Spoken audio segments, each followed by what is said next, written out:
All right, so this is now session 86 of the Cold Lands Hope and Despair. This is the side quest, if you call it a side quest, for Usul and Diddy once they got separated from the rest of the party while they got ambushed on the military outpost of Kuramoons.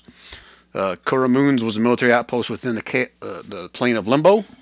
They were traveling there with Baruch. This guy's basically the captain of the ship that was traveling there. Actually, you guys were on two different ships. You weren't all with Baruch, but um, the party, once they came into the site of the military outpost, they saw it was basically all in flames. They didn't see any signs of life anywhere on it, so they flew down to the post. A lot of them went off their ships, started kind of charging into the main headquarters center building to where the Anarch should have been. Uh, I hand waved DM because Don and Usul and Diddy weren't with us in that session, so I DM played it that they were outside investigating whatever while the rest of the party went inside the headquarters, and that's when all shit broke loose. They saw a few Gith within the headquarters that had transformed into Slotty. Fight broke out. They were overrun pretty quickly, and then Scylla does what he does best. He gathered everybody up that was close to him, and they teleported out of there. Usul and Diddy were left outside. Also, Professor P, which this is something that Usul and Diddy don't even know, but he was left basically by himself. And so I think the folks that stuck around saw what happened to him, but technically they don't know. All they know is that he got left behind. So in the fray of this being ambushed from Usul and Diddy, and I guess everybody here on this little skiff we got here on the screen, from your perspective, all you guys were either on the ship already or on the post when all of the dead that were all over, there were all kinds of dead Githzerai. They started basically coming to life or transforming into Slotty, and it was an ambush. So you guys fought off most of the Slotty for a while until Baruch came swooping in on his little skiff here and rescued you guys from what appeared to be at that time probably a pretty easy slaughter for the Slotty.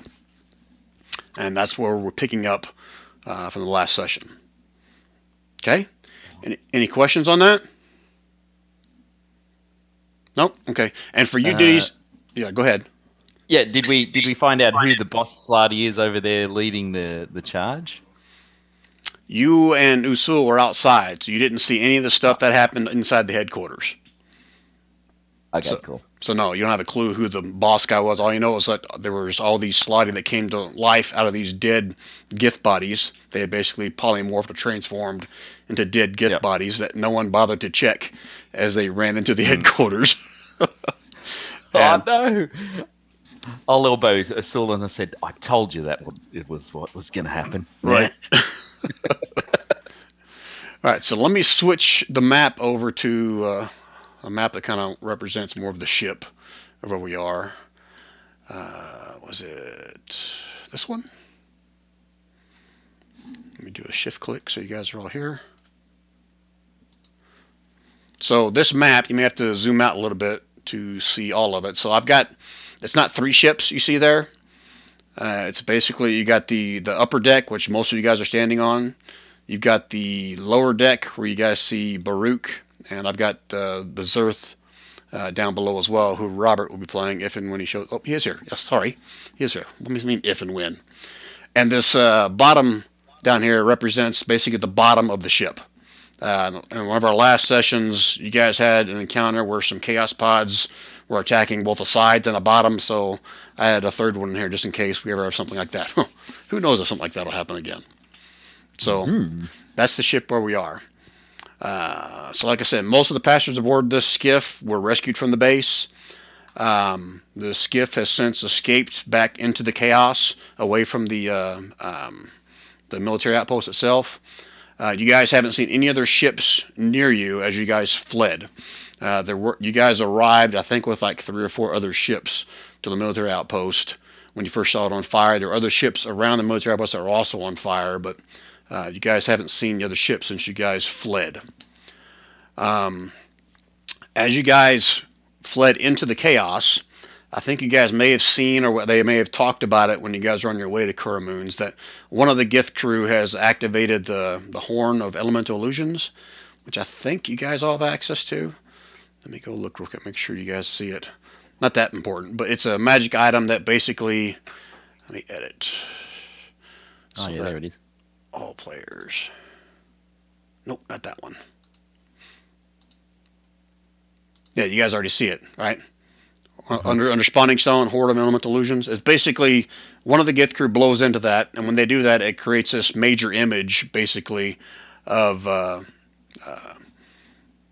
giant sphere of some kind of chaos that matches whatever they're around. So it could be flame, could be ice crystals, could be lightning, whatever. They basically can change between these 4 different elements based upon how this guy's holding it.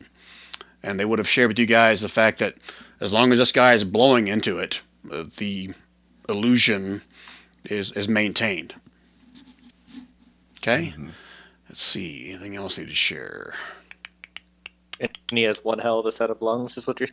Well, it's not like a continual, like he can like stop, breathe, just like he's playing a flute or something, As long as he's continually blowing into it, it doesn't make a sound, but as it comes out, you guys can see the illusion all around you kind of changing into fire or water or ice, whatever it is that kind of matches your surrounding beyond your little bubble. That's an important thing, I guess, for Diddy and who else wasn't here for that? I think it's just Diddy. Oh, and Bender. Mm-hmm. So on the map, you see this red line. That red line represents basically the safe bubble that the Arbiter controls. So basically, all within that red bubble there is an air pocket. Beyond that, on the outside of it, could be the flames, could be boulders, could be water, lightning. It's the chaos of Limbo. So that is the extent of your vision, is to that red line. Okay? Now, I think Saloon is probably the exception to that, which I can't remember if we explained that in the previous sessions or not, but the Arbiters and the Arbiters in training, they have, correct me if I'm wrong, Saloon, you have blind sight out to a certain range. Is that correct? Yes. Okay. 120 feet. Yeah, so they can see a little bit beyond that, but as far as you guys are concerned, dark vision doesn't help because it's like it's chaos right there. Okay? Let's see, what else? Okay, I think that's all the things I need to share with you guys. So you guys are on your way towards, you don't know where. You guys have all been bloodied, been bruised. As you can see on the map, I think you can see all their health bars.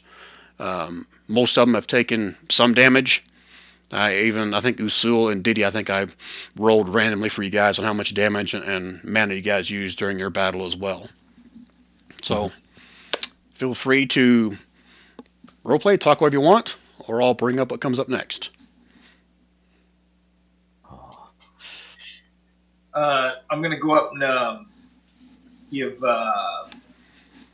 Diddy a couple of health from my staff. Okay. And I'm going to do the same for myself. So first 2 will be for him, and then the second 2 for myself.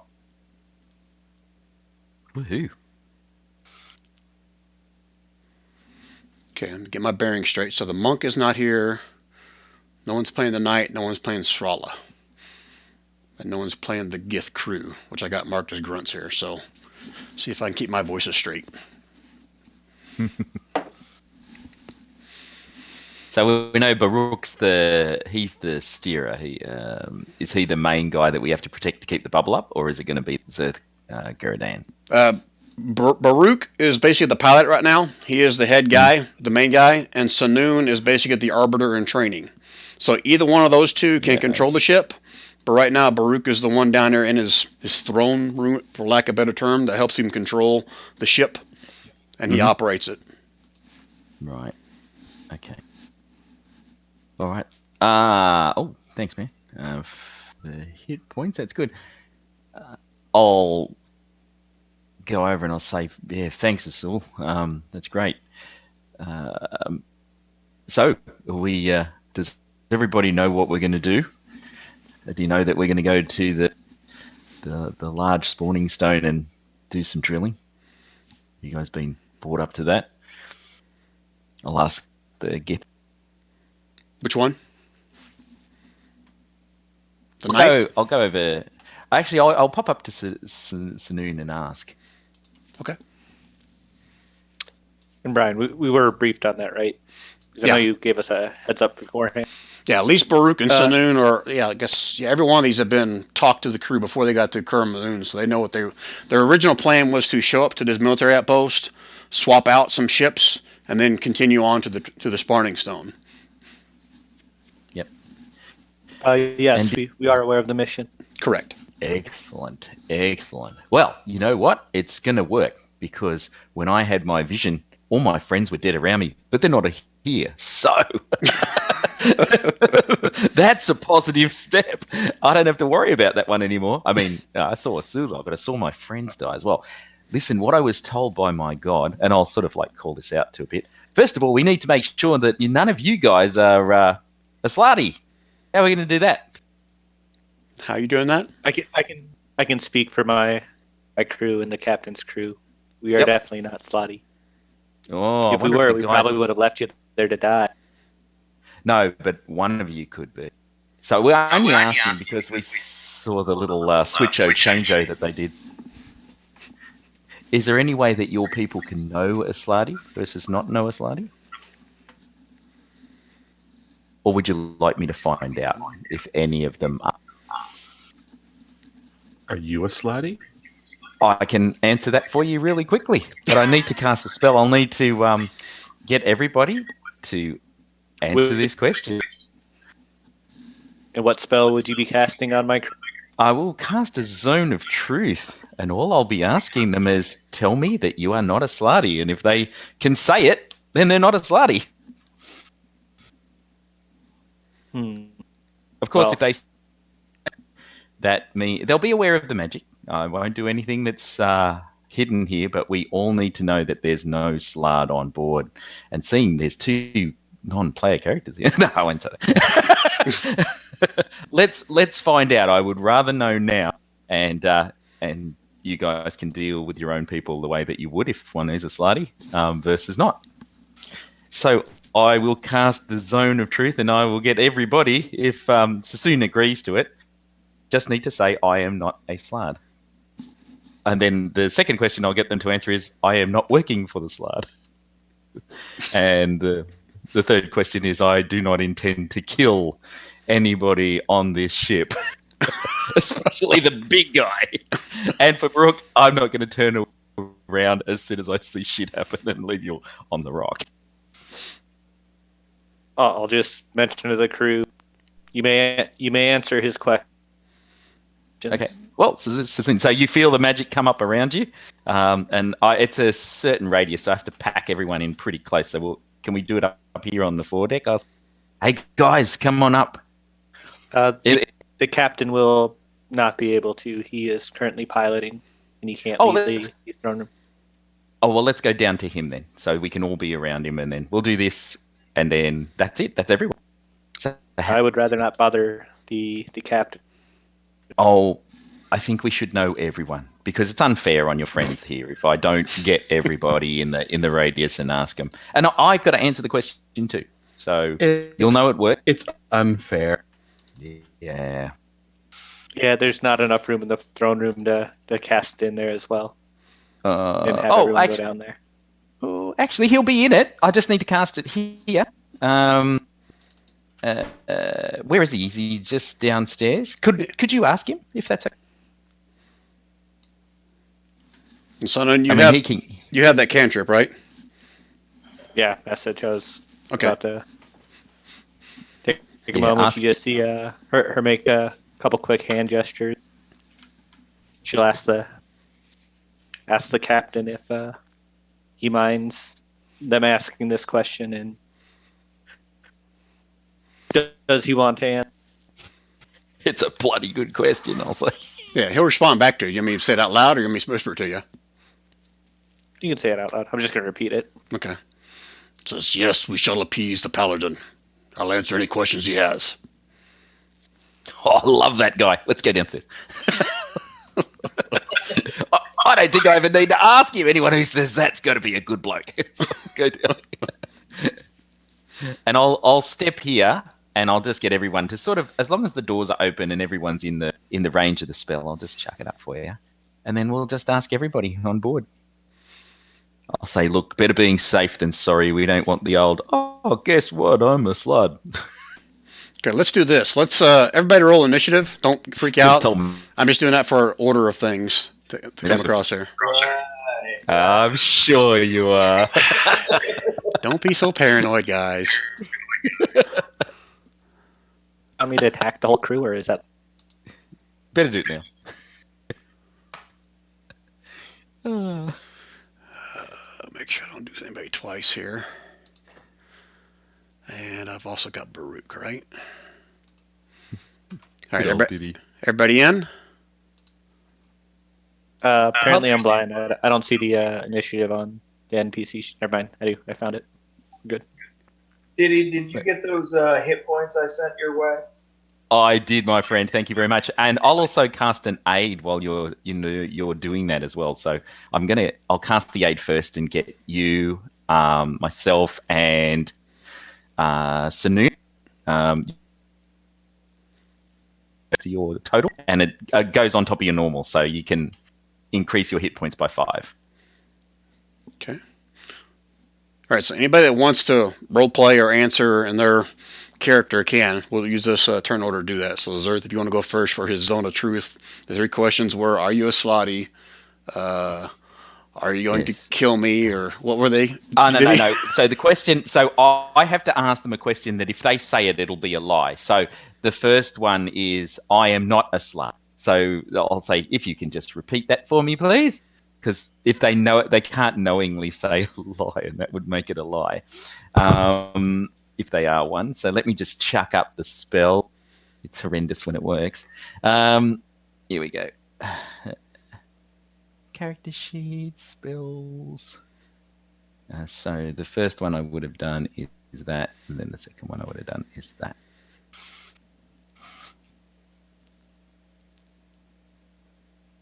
So yeah, they've got to be within 50-foot radius sphere. So that's pretty good. Yep. Cram them in. You got everybody. And then we'll talk. So first of all, I'll say to everyone, just say, I am not a slard. Did you want me to roll my charisma saving throw at the same time? Oh, wait. If you want to resist it, you can. Oh, wait. Did I play my hand? Yes. I'll know you're resisting if you're resisting. I'll look at you and I go, I'm just going to give you a hug and stay. What do I have to beat? What do I have to beat? My DC, which I think is 16. I've got lots of charisma. 16. Ooh, nasty. However, if you're an ally of mine, you get +4 on the saving throw. Who gets it? So I'll withdraw that for now while I allow these guys to contemplate. Gredrin, you're first. Yeah, I'm going to cast guidance on myself. Okay.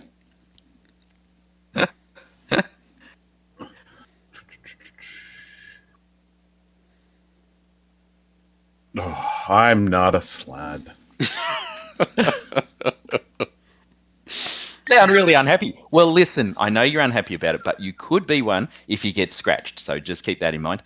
And I'll tell him how slards transfer. So under the nails, that's how they do it. You do not. I do not intend to harm anyone on this. Is that a separate roll? Every question I ask, you can. Let's have a look. Oh well, you're under the spell. Once it gets you, it gets. Oh yeah, so it's just the same. All right. I do not intend to harm anybody on the ship. Okay, and are you working for? I am not working for the SLAD. I am not. Or any of their agents. I am not working for the SLAD or any of their agents or allies. Oh, I like you. Okay, you can go in the good boy corner. Next. I'll say, Baruch, sorry, buddy. I need to ask. I'll ask him the same questions. All right, so I rolled my charisma save just to me. Yep. So it says, I am not a slotty. Excellent. Is he resisting? You know if he's resisting or not? I do. Regardless if you save or not? Fails or succeed. Yeah. Oh, then no, he doesn't seem to be resisting. No, good boy. All right, and the other 3 questions as well. You're not working as an agent for the Slards or any of their allies. You don't want to harm anybody on the ship, beyond them sleeping with your girlfriend. That's all good. And anything else. So, basically the same questions I'll ask. So if he's clear, I'll then go to the... So basically, not a Slard, not working for the Slard, don't intend to harm it. Oh, and the last question will be for him specifically. Tell me that you feel that this is not a waste of time and that you are 100% committed. I am 100% committed to the Menyareg's orders. He commands me, and this is a quest of his, as it is much yours. Agreed. Is he still alive? And he kind of closes his eyes for a moment. Yes. Excellent. Oh, good.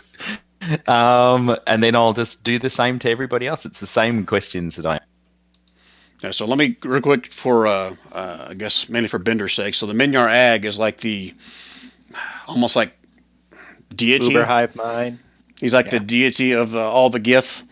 He's like 1,000 years old. He's like an increpid corpse, but he still has all kinds of, outrageous mind powers. And he can basically communicate with any of his Gith, no matter where they are, just through his mind. Okay? Sounds good. I went on a trip with that guy to Mucklestones. He's a party a minute.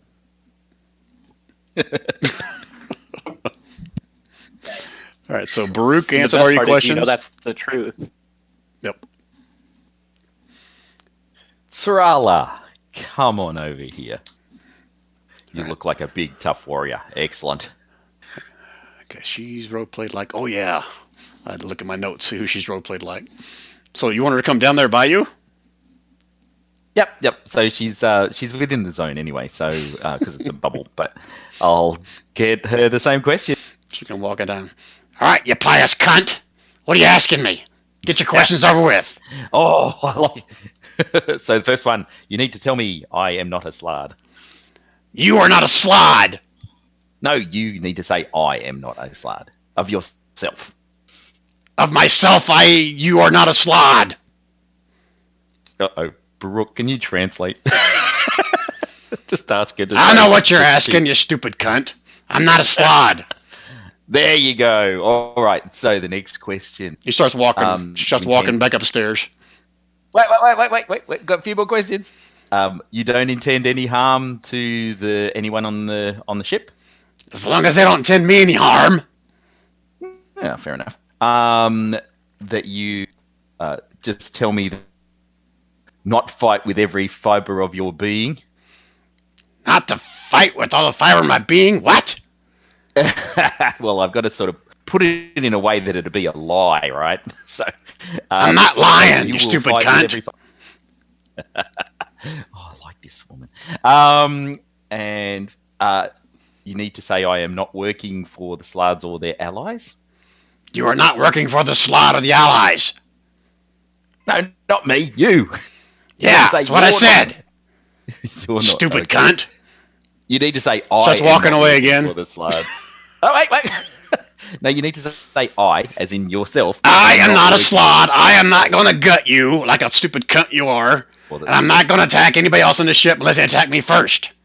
And you're not working for the Slards or their allies. Why would I be working for a freaking Slard? Stupid cunt. And he walks back up the stairs. Okay. All right. Bring the next one down. Who is next? The monk. Oh shit! I got rope play another one. I'll say to Brooke, she's a maybe. I mean, maybe you should turn her into a Slard. Okay, come on, next. Okay. All right. It wouldn't be much of a shift in character. Don't know if I can role play this one or not. Mm-hmm. What do you want? What can I do for you? I need to ask you a couple of questions. Now, you need to say I when you're as yourself when you answer these questions. Can you just say I am not working for the Slard? I am not working for the Slard.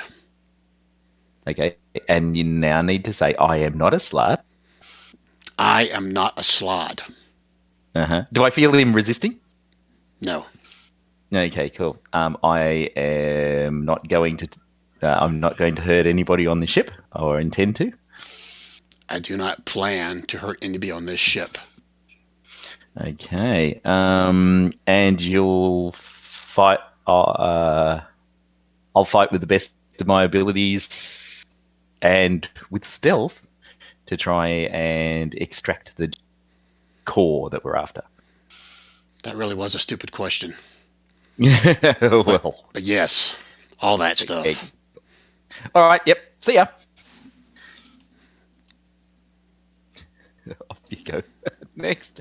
Shit, I got all three of them in a row? Damn. And then you play the grunts. Those will be easy, though. So, yes, I am a slide. Okay. Oh, yeah. What did he say? I am a slide. Did he go off? All right. So I'll say to the knight, yes, say I am not a slide. That is such a preposterous question. How can you ask such a man of my esteem to be a freaking slod? It's no attack on you. It's just we saw what happened at the base. You wouldn't be you anymore if you were a slud. So this is just to protect our fellow people. And as a knight, you would know all about protecting us. So I'm actually asking you to do your duty. You have my word. If I even thought that there was an inkling of a slod within my veins, I would slit my own throat. Good man. All right. So now what you need to say, I am not a slard. I am not a slod. Okay, is he resisting? No. Okay, cool. I am not working for the slard or their allies. I must say, these are some really peculiar questions. Why would I be working for the slard? I just told you I'm not a slod. Well, you don't have to be a slard to work for. I am not working for the slod, then. Fantastic. And you are happy to be on this quest. You're happy to do your duty on this quest and protect us while we get the gem core. I shall do my duties to the best of my abilities. Fantastic. So we said that. And the last one is that you mean no harm to anyone who is not a slard on this. I mean no harm to anyone who does not wish harm upon myself or my brethren. I like you. I'll put my hand on his shoulder. Thank you. I know it's difficult, but you have passed with flying colours, as I believed you would. Yes, I'm quite familiar with what you're trying to do here. I appreciate it. Yes, and I appreciate your candor. Next. She clicks her heels together, kind of walks back up the stairs. Mm-hmm. Okay, Usul, your turn. Come on down, Usul. Are we all downstairs? Right now you're upstairs. Yeah, you would have probably been downstairs when I cast it because I would have made you all within 15. I don't know how you're going to talk to him if he's upstairs. You're downstairs, though. We'll come downstairs. Everybody went downstairs? I thought you were taking one at a time. It's just... It's going to be very tight quarters. Yeah, it would have been tight quarters, but that's how I would have had it because then I would have made sure that when the spell went off, they were all inside of the radius. Okay. Unless nothing stops it. According to the spell, it's when you enter. All right, come on in. Point until the spell ends, creature that enters the spell's area for the first time or on a turn. All right, come on in. Are you resisting Usul? Or should I say Black Slard? No. I had another idea that I was going to do, but wrong time. You can. I'll say now. All right. So you have to say, "I am not a slard." As you know, Sir Diddy, I am not a slod. Perfect. Okay. Then you need to say, "I am not working for the Slards or their allies." Sir Diddy, as you know, I am not working for this slod or their ally. Oh, Usul, if I knew, I wouldn't be asking the question. And I'm doing it because I've got to be safe. You need to ask these questions back of me, all right? And you'll fight to the best of your ability, and you're 100% behind getting the gem core and protecting us to get.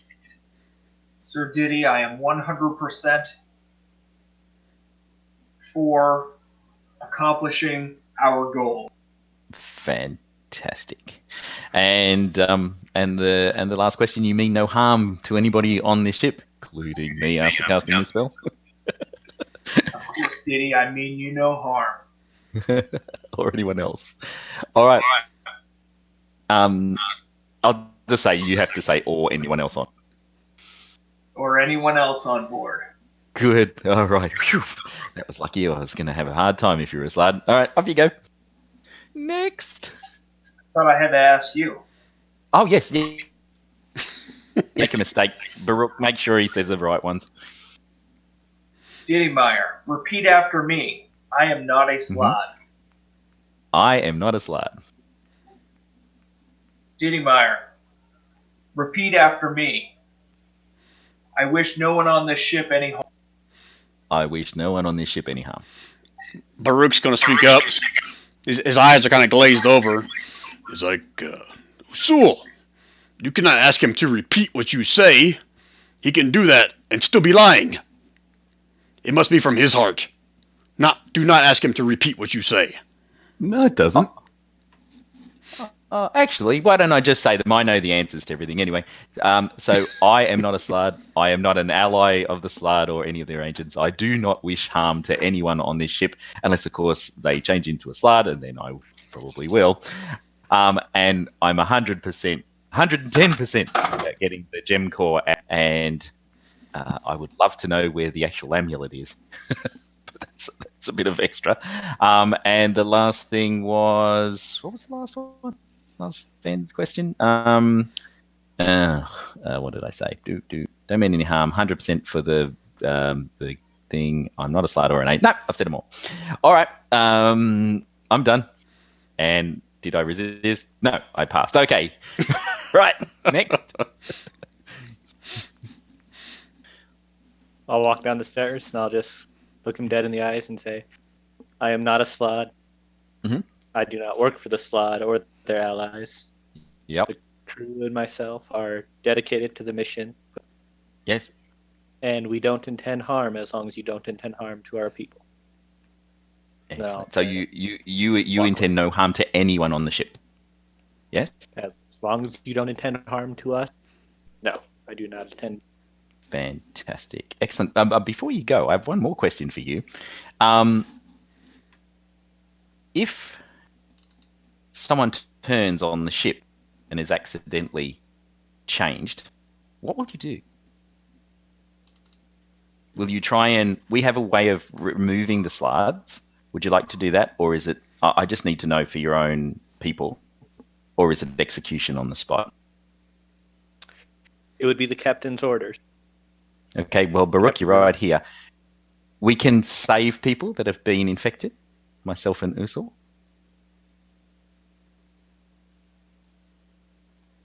It's a bit of a hard thing to do. It will chew up all of a bit of our resources, or a fair bit of our resources. But I just wanted to know we can try and save. It won't be many. We might be able to do it once, and perhaps the knight can help us maybe twice. But I'll share with them the solution on how to remove slides out of body without killing the host. You sharing that with who? What is it? What is the solution? So the solution, strangely enough, is that you have to shrink the person. When they become small enough, you can then operate and take the slide out. So you turn them into a rat. You open them up. You take out the member in question, and then you beat the living shit out of it. And that's it. Because the slides themselves start as little, seem like tadpole, like tiny things. But if you make something small, super small, the thing stays inside of it. You can detect the shape, the lump, the whatever it is, depending on how big it is. In some people, it's actually quite big. So, when you change, it'll be like a huge pregnancy. Cut it out, rip it out, kill the thing, and then transport it back. A restoration spell doesn't do that? It's the changing somebody from big to small into an animal. That's the only way to do it. That's the only way we know how to do it. Okay. And that saves them. Because they're polymorph, they transfer back. They get their grunt back. I mean, can probably hurt them. And as soon as you do enough damage to them in their body, they'll be fine. So it's the way that we've done. It's bloody, it's messy, it's horrible, but it. So that's a gift I can give to your people if you're ever infected. So anyone who gets hit, scratched, I thought it was the bite, but it's not. It's actually the claws. I believe blue ones do it, the red ones do it, and I've never fought a black one or a grey one, is it? I think the big bad ones are those two. So I don't know if they pass the disease as well. So. Oh, and the other thing is it doesn't work like a disease. I can't cure it with my holy touch. It has to be done that way. I thought your people should know that. That is good information. Thank you. You're more than welcome. Then come upstairs. And it's this guy. I don't think he said anything. He did, but I'll point the 2 grunts down. Okay, all right. Yeah, so I'll do the grunts as well. So let's just make sure everyone's done. And when they're done, so bring Grunt, the guy that looks like the Slard. Bring him in. 1 second, guys. I gotta whisper something to Sanoon. That should not be ominous or anything. Just don't worry. Oh no. But everything you say is ominous. Yeah. Don't worry about it. He's telling you this via message, Sanoon. Okay. The one good thing is Zone of Truth when I tell you how to get rid of the Slards. Unless you passed your own spell save. That is true. 1 second, I gotta respond to somebody else. Hold on, guys.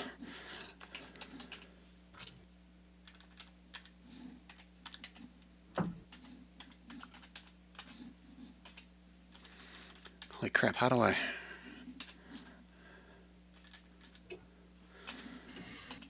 What's the quick way to respond directly to one without spelling out the entire name?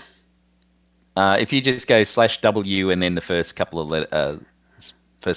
Well, that's my problem, because all of you guys have Gizzerai at the first part of your name. You hit tab? Will it cycle through? Hit tab? Yeah, otherwise if you're typing, that's usually the shortcut. I don't know about on Roll20. Otherwise, if you actually do start typing out their name, like you do /W and start typing OO, I get Usul. If I do /WD, I start getting Diddy and Dummy. Well, I'm going to send a test because it only lets me put in Gizzerai. That's it. Let me see who this goes to. Did anybody see that? Not nope. Me. Well, shit. Okay, whoever asked me that question, yes, but it's not the same.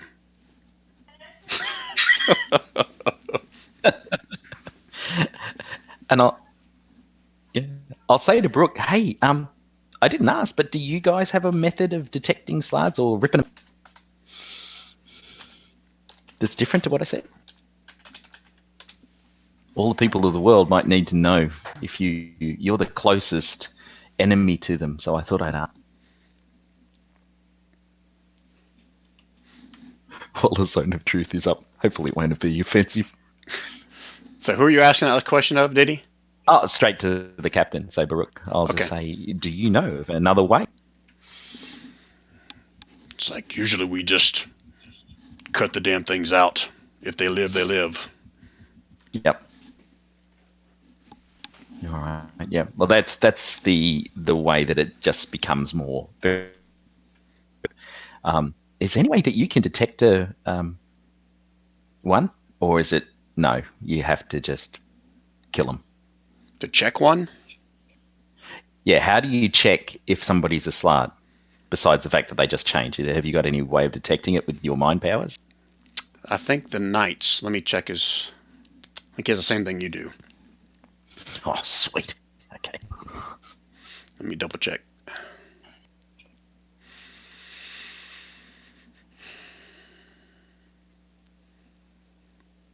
Yeah, I like that. They've got the red shirts on. All of them should have been Ensign Smith.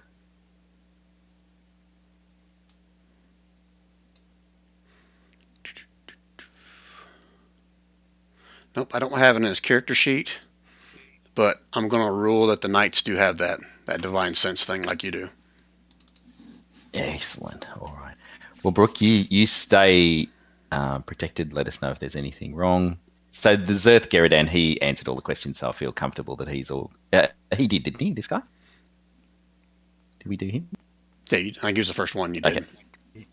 Yeah, excellent. Right, I'll come technically, none of the grunts. Well, we'll get the grunts and do the grunts. Grunts, come on down. What was the charisma save? 16 for grunts. Okay. All right, so I'm not going to roleplay them because I can't keep track of 5 different voices. So Yep. Look them down. They'll answer your questions. They're not resisting, and they all pretty much go through the colors of saying they're not slod. Woohoo! Excellent. All right. And I'll say, Brooke, that horn you use, I know it's going to seem offensive, but do you think it'll change all of us to look like slards when we get to the spawning stone? With just a small, maybe tattoo on our arm, could you do that? I know it does mass change. Would you be able to make us all look like slards running around the spawning stone? You can see his eyes still kind of glazed over as he's captaining the ship. Says, "Yeah, Diddy, go talk to Senoon. I'm trying to manage this ship through this chaos." Gotcha. All right, thanks, buddy. All right, I'll go back upstairs. All right, guys. Well, we've when we get to the stone, stealth is important, and getting in there and looking like the bad guys is going to be a bit of a problem because we'll be fighting bad guys if we get into a fight. Do you guys think it's a good idea to use this horn to look like slards of whatever variety is closest to the area where is the thinnest on the gem, so we can get in there? Because we've got to find a spot on the gem that isn't teeming with slards. To my knowledge, I don't know if we can make each individual actually look like it. It's more of a area. Oh, then it's perfect. If it's an area effect, make it look like we're either not there or. I'd want us to look like we're there. Actually. Oh, if you can make us look like we're part of. You put it together very good. Yeah. What do you think? Do these slad have the ability through that? I guess they don't because we as Gith have been using it for a while, so I'm just not sure if they've got true sight or dark vision dark vision wouldn't do a blind sight. I don't know. Yeah. Actually, my plan to one because they've got a hive mind, so they'll know that we're not in the hive mind if they can talk. Now we have to appear like the gem. When we get close enough, somewhere where there's noise, because I'm going to be doing some drilling. It's never good in a quiet spot. So as you mentioned noise, just to point out, as you guys are going through this chaos, I mean, there is the sound of crashing boulders, lightning, fire, ice, things crashing along the outside of this bubble. So there's a constant din of some kind of noise or crackling or something just, 30 feet off from the ship. Good. All right, so that'll take care of the noise. The light and the sound from the drill is what the horn will take care of. But if we move the horn, does the ship become visible? Or we're just going to take the ship right up, plonk it up, the gem, make it look like part of the gem, and we just start the drilling there. I reckon that sounds good, but I wanted to get all of your opinions before we commit to anything. my first question is: are we trying to get there as quickly as possible, or are we trying to be cautious? It'll probably take a day or two at full speed for us to reach the spawning stone. So do we want to be quick about this, or do we want to try to avoid as much as... Being quick has the advantage of surprise. Yeah, go on. Sorry. Yeah, well, being quick will have the advantage of surprise. Being careful will have the advantage of knowledge. We could do a cursory quick look and see, like, is it teeming with Slarties? Then if it is teeming with Slarties, then all we know is we just have to find a good spot to get, land, look like the gem and start drilling as far away as we can from, like, a busy... And I can almost guarantee you that will be where the big fat guardian lives, like the biggest nasty there is. Probably won't have tons of Slarties running around, a fear of them getting chomped. So, Sanoon, this is some meta knowledge for your character and Baruch. Neither you or Baruch have ever been to the spawning stone. Matter of fact, no one has been to the spawning stone in close to like 700-800 years, just because there's always too big of a population of chaos and slotty and sometimes elementals and strange spawn beings have been more recent over the past 100 years or so. But Baruch's question about haste or caution is more about just being able to traverse the chaos itself. If you guys go fast, it's harder for him to avoid running into large pieces of chaos that his bubble cannot keep out. But if you go slowly, he can navigate better, but he's concerned about the slotty on your tail. And it's something I forgot. So during the ambush, so those of you that weren't in it, this is meta knowledge here, but you would have experienced it if you've been in the session. Part of the slotty's ambush were on these gigantic octopus squid looking things that you guys had fought previously, where it basically had a hold of one of your ships and was ripping holes in it. And during the ambush, you saw a few slotty come in, almost like using the thing as like a chariot for other slotty coming in. And these things are gargantuan. They're probably about, 5 or 6 size bigger than the ship you're on right now. So they could be using those to chase. Oh, shit. So I'll share that information. Just essentially reiterate that we're not so concerned about once we're there yet, actually getting there. It's been a long time since our people have actually been to the spawning stone, just because of everything that goes on there, enemies, the actual chaos of this world. But we have to figure out how do you want to rush as quickly as possible and risk chaos itself, or do you want to avoid as much chaos and risk enemies? Nice. Now they're on big destroyers, right? So they're going slower than us anyway because we're on a skiff. They're not on destroyers. What are they? They're on monsters, essentially. Yeah. Monsters. Is your ship faster than the monsters? DM, is our ship faster than the monsters? I don't think you've been around the monsters enough to really know their full speed. I mean, from the one encounter you guys had before, it just kind of lumbered away once you guys started kind of harassing it. We don't tend to see them very often. Right. Is that ship actually talking to us, or I'm sorry? did the ship actually talk to us there? Who's Astral Skiff? Oh. It's Tiny Tim. Oh, shit. Listening in. So I just dropped this in so you guys can see. That's the giant monster things that the slotty were riding in when the guys are ambushing. And imagine this thing about 5 or 6 times bigger than the ship you're on right now. Those are things you're not really sure how fast they go. Right. Yeah, we're not aware of how quickly they move. I would rather not engage them and I imagine if they get close enough for us to see them, it may be too late to avoid. All right. Well, let's go as fast as we can possibly go without hitting, we don't want to destroy the ship prior to getting there. But if we get there a little bit quicker than slower, I mean, the element of surprise is already going to be chewed up. The things coming up behind us are going to be the things that are going to alert the Slarty that they're there.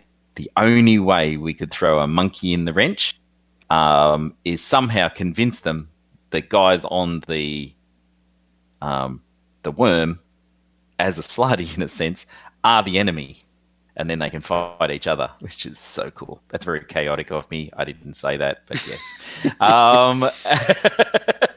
That would throw the monkey in the wrench, and tell them that they thought they had a better hue of blue than the other guy. I don't know, but they are chaotic creatures. If we can get them to fight each other, that would be good, but I have no understanding of how to do that. Oh, besides this. And he takes out the spawning stone of I don't know if any of you guys can do this, but you can send some feedback through this, and it'll temporarily stun them. Hold on a minute. Make sure I'm clear on what you're talking about. You have one of the Slarty gems out of their head? Yeah, that their network, when it's in a live slard, we could. I thought you left all those with Yeshimar. Are you sure you have one? Oh no! If I left them with Yeshimar, I left them then.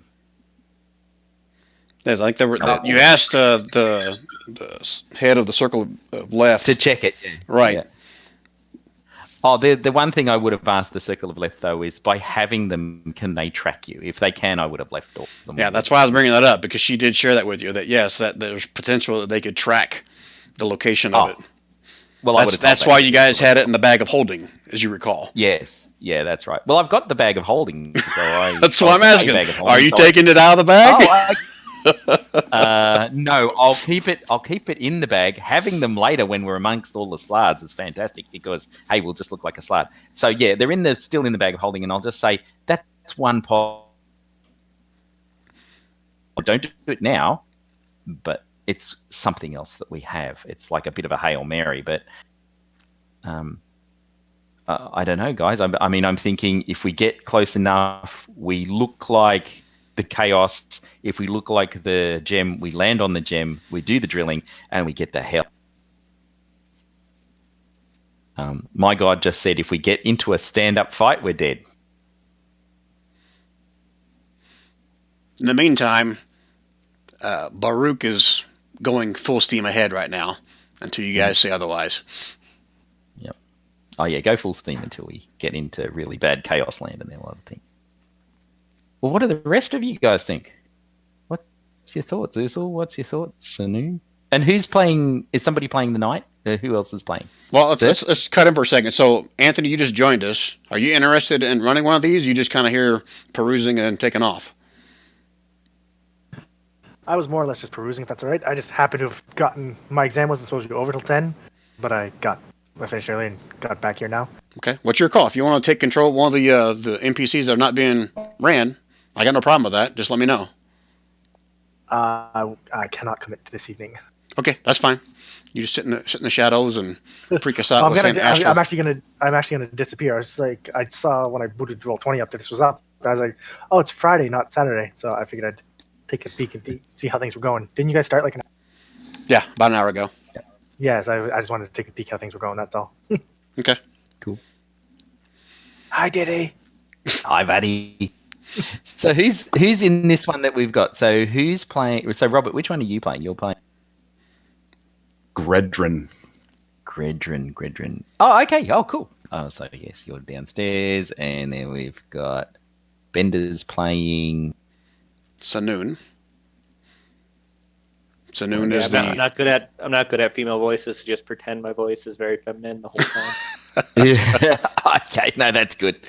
All right. I didn't think about that after I picked the character, and I was like, shit, I'm not very good at voice acting. So this will be good. That's cool. All right, so the knight, the grunts, and the warrior Rattler is not up, and Baruch. Okay, oh, poor old Brian. All right, So Will is the group in agreement that we're going to keep going full steam ahead? Yeah, full stick for now. What do Okay. you reckon, guys? Until we get, speed's going to be of the essence until we get closer. 110%. Okay. Spin up the warp engine. All right. Any other questions, role playing, anything anybody wants to do before I do some mechanic stuff? No? Who's the person who's attuned to Who's the person that's tuned to what? One. that horn? The one that changes everything so we can look to be whatever we want to be. The guy that's in the green. Again, all it does, it's making like a major image of an illusion that engulfs this entire bubble that's free of chaos, with an illusion of the same chaos that you're traveling through. Oh, that's the perfect stealth device. Okay, cool. And I'll just say to the do you need to attune to that, or anybody can blow it? Let me look at it. I don't think it requires attunement. I will tell Diddy he's a little bit busy below, and then I'll just repeat whatever you. All right, no worries. Okay, so that's really excellent. But it makes a bit of noise, but who cares? We're in chaos. No, it doesn't make noise. It makes no noise. Oh, sweet. All the noise you're hearing is from the chaos, not from the Hornet. Excellent. All right, so that, as long as we know how to use it, you give us a bit of pep talk on it, then anyone here can use it if we need to. We've got to keep that up. Right. So technically, Diddy, you got a freebie there because he shouldn't have been able to answer any of your questions. So I screwed that one up. So all right. As long as he keeps blowing on that, the illusion will stay. Yeah. And I guess Sanoon or someone of the crew will tell you that he can keep it up for as long as he can, keep it up. But he knows that after a normal day, he's going to get tired. And basically, mechanically wise, he'll start making con saves after 8 hours to see if he can maintain the blowing. Because he's not drinking, he's not eating, all he's doing is blowing into this thing. We'll cycle the 2 grunts and we'll just look for a place where there's a lot more rocks, and then quickly let the swap over happen, and then sort of like put ourselves in a. You cannot swap it. Oh, okay. So there'll be a period where we'll be out of stealth and then back in again. Right, and it's only be done once a day. So if he ever stops, that's it. You can't use it anymore until the next day. So that answers the question, Brooke. Get going, buddy. Is there some place we can stop and hide? Stop and hide. Who are you asking? Anybody? Anybody. Yeah, it's like they're a big stone that we could hide behind, maybe. It's called Morning Stone. Oh, that stone. So Sanoon will know this answer better than anybody else. It's basically, it's a chaos plane. Where there's a boulder now, it could turn into water, 5 minutes from now, or it could turn into a big fireball. Nothing stays the same. So yes, we could find a boulder, but there's no saying it's going to stay a boulder. I see. Okie dokie. All right, so here's what we're going to do. So here's my mechanics I've got in here. So we're staying at a fast pace. And I'm cool with that. Mm-hmm. So read my notes. So I need, in the order of the initiative order, I want Gedron, you roll me a D8.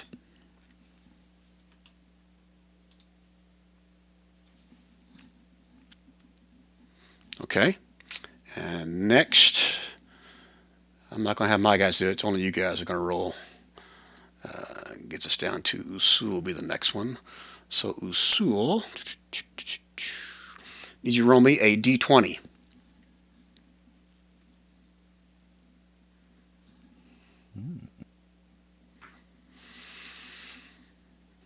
All right. So what that first die roll does, that's how many hours you make it without any kind of incident or anything potentially happening. Okay? So if there's anything you guys want to do during that 8 hours of traveling through this chaos, and again, the way the plane of chaos is set up, if I explained this before, I'll explain it again, is the spawning stone is in the center, and all the chaos that's within the plane is basically a giant Milky Way or a swirling ball of chaos.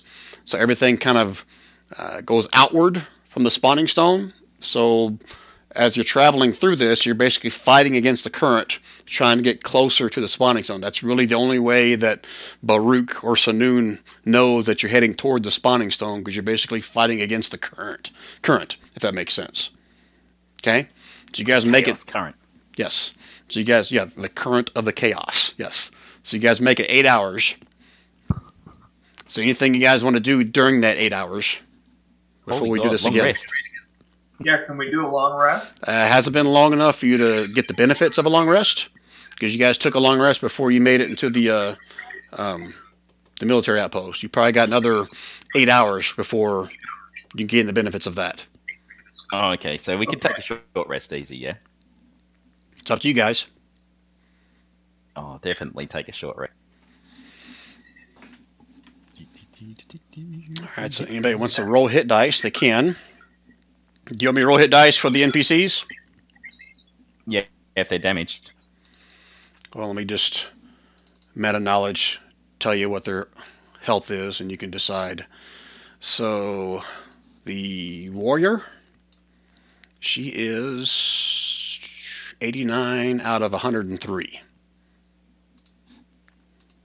The knight, he is currently 91 out of 103. The monk is 62 out of 68. And both of the Gith crew are full strength. Do you want them to roll hit dice or not? If anyone is damaged, just roll the hit dice you need to get yourself back up. We want everyone 100%. So you just keep rolling until I get back to 100% is what you're saying? Yep. Okay. Oh, well, the warrior can... so everyone should pretty much do it. I'm going to keep my lay on hands on, and that's it. And then I'll rest for about... How do you do it? So for every hour of long rest that you get 20% of your spell power back, right? Yeah, 1/8 of your spell power. 1/8. All right, so 4 hours is what I'm going to... It's 50% of whatever your max mana is. You get that back. Excellent. All right, well, that will take me right up to full. Perfect. That's what I need. All right, so give me a second while I go through all these character sheets. Get all my shit straight. That's what Diddy was asking about. Oh, I didn't hear it. I'm sorry. If you take 4 hours rest, you'll get half of your mana. Well, technically, you've gone for 8 hours.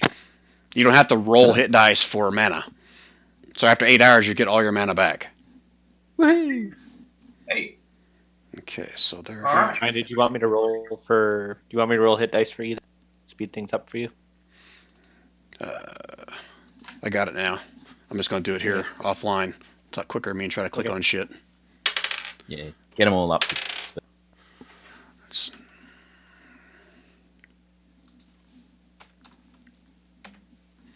I just got a mark on there how many hit dice she's used. I'll do it like this. How long did that +5 hit points? What +5? Did something For- where It's 8. It lasts for, I think. Let me check. Aid lasts for up to cast a spell, hit points for the duration. It's a freaking duration on this thing. I thought it was an hour, but Yeah, hour's what I remember as well. okay, so it's definitely passed. yeah. So I'll do it again after we get to. Let me check the aid spell. Okay, Brian. One more thing is my staff recharges on. I believe That dawn? it's like 1d4. Yep, but you haven't reached another dawn yet. Okay, that's what I was thinking. Okay, so Oh, look at this. It's 8 hours. You get 8 hours of it, so you still got 4 hours of the hit points. no, because this total time was 8 hours. Remember? Oh, okay, all right. Well, then I'll just 8 cast hours it without again as soon incident. as that. Perfect. Okay. So All right, I'm gonna. Let me give Baruch back his spell points he lost. Yeah. So I'll cast my aid sort of like on hour 4 anyway, and then my natural regeneration will bring it all back anyway. So you all got actually on hour 6. So you guys you've used up 2 hours of the. You've still got the. So what did everybody get? I'm sorry. Everybody got 5 extra hit points? Yeah, so not everybody. I choose 3, is it? So your spell bolsters the toughness. Choose up to 3 creatures. So myself, Usul, and Sanoon, because I can see, give them extra hit points. So they have 5 extra added to your max. Okay. Okay, everybody done their hit points, full mana? Mm-hmm. Take as a yes.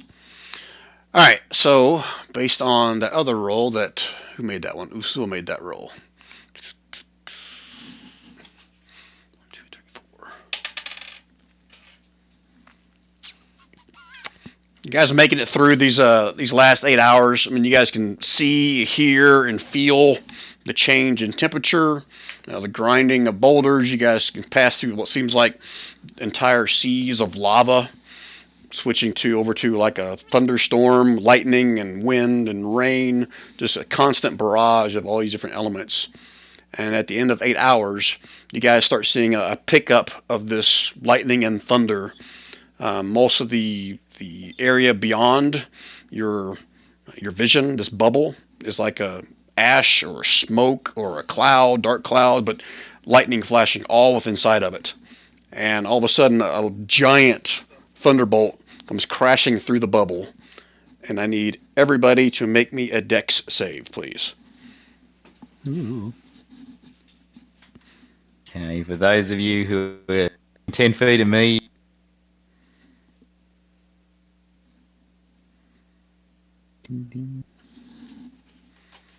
oh, it'd have to be dex.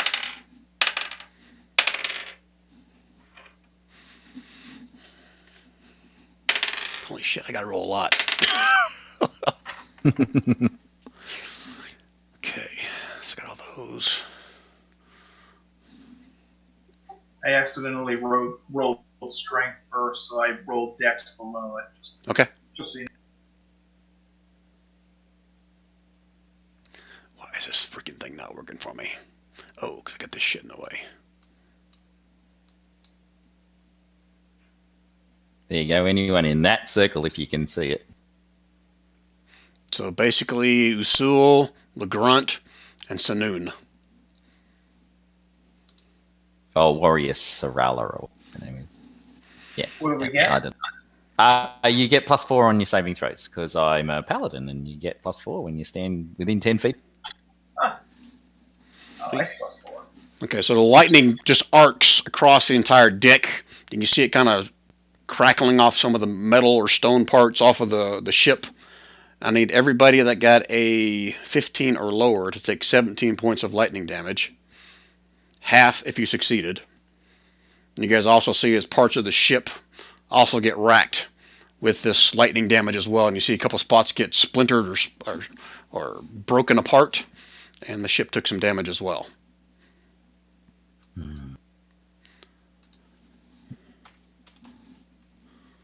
So again, 17 if you failed.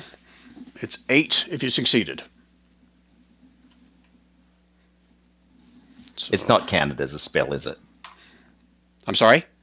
It's not counted as a spell? No, this is not a spell. This is the chaos itself. So yeah, the knight took full damage. The monk took full damage. The warrior took full damage. And this grunt took full damage, which really hurt him. Ooh, he's got to make a con save. Ooh, he maintains holding on to the horn and keeps blowing. This guy took half damage. I was about to walk over to you and go, "You right, buddy? Thumbs up." Okay, good. All right, so 8 hours have passed. All right, Go ahead. I'm just going to heal this guy. Give him some healing. So I'll lay hand for 7 points. I don't want this guy to go down. And Saloon, you know, being a arbiter in training, that if this ship takes basically more than metagame knowledge, more than half of its hit points are destroyed, its speed goes in half. And on a scale of what to what would be 50%? On a scale of what to what? It just took 17 damage. If it takes 1 or 2 more hits like that, it will be burning slower. Okay, and is there any way to actually repair it? Well, look at your spell list. So the answer is yes. Yeah.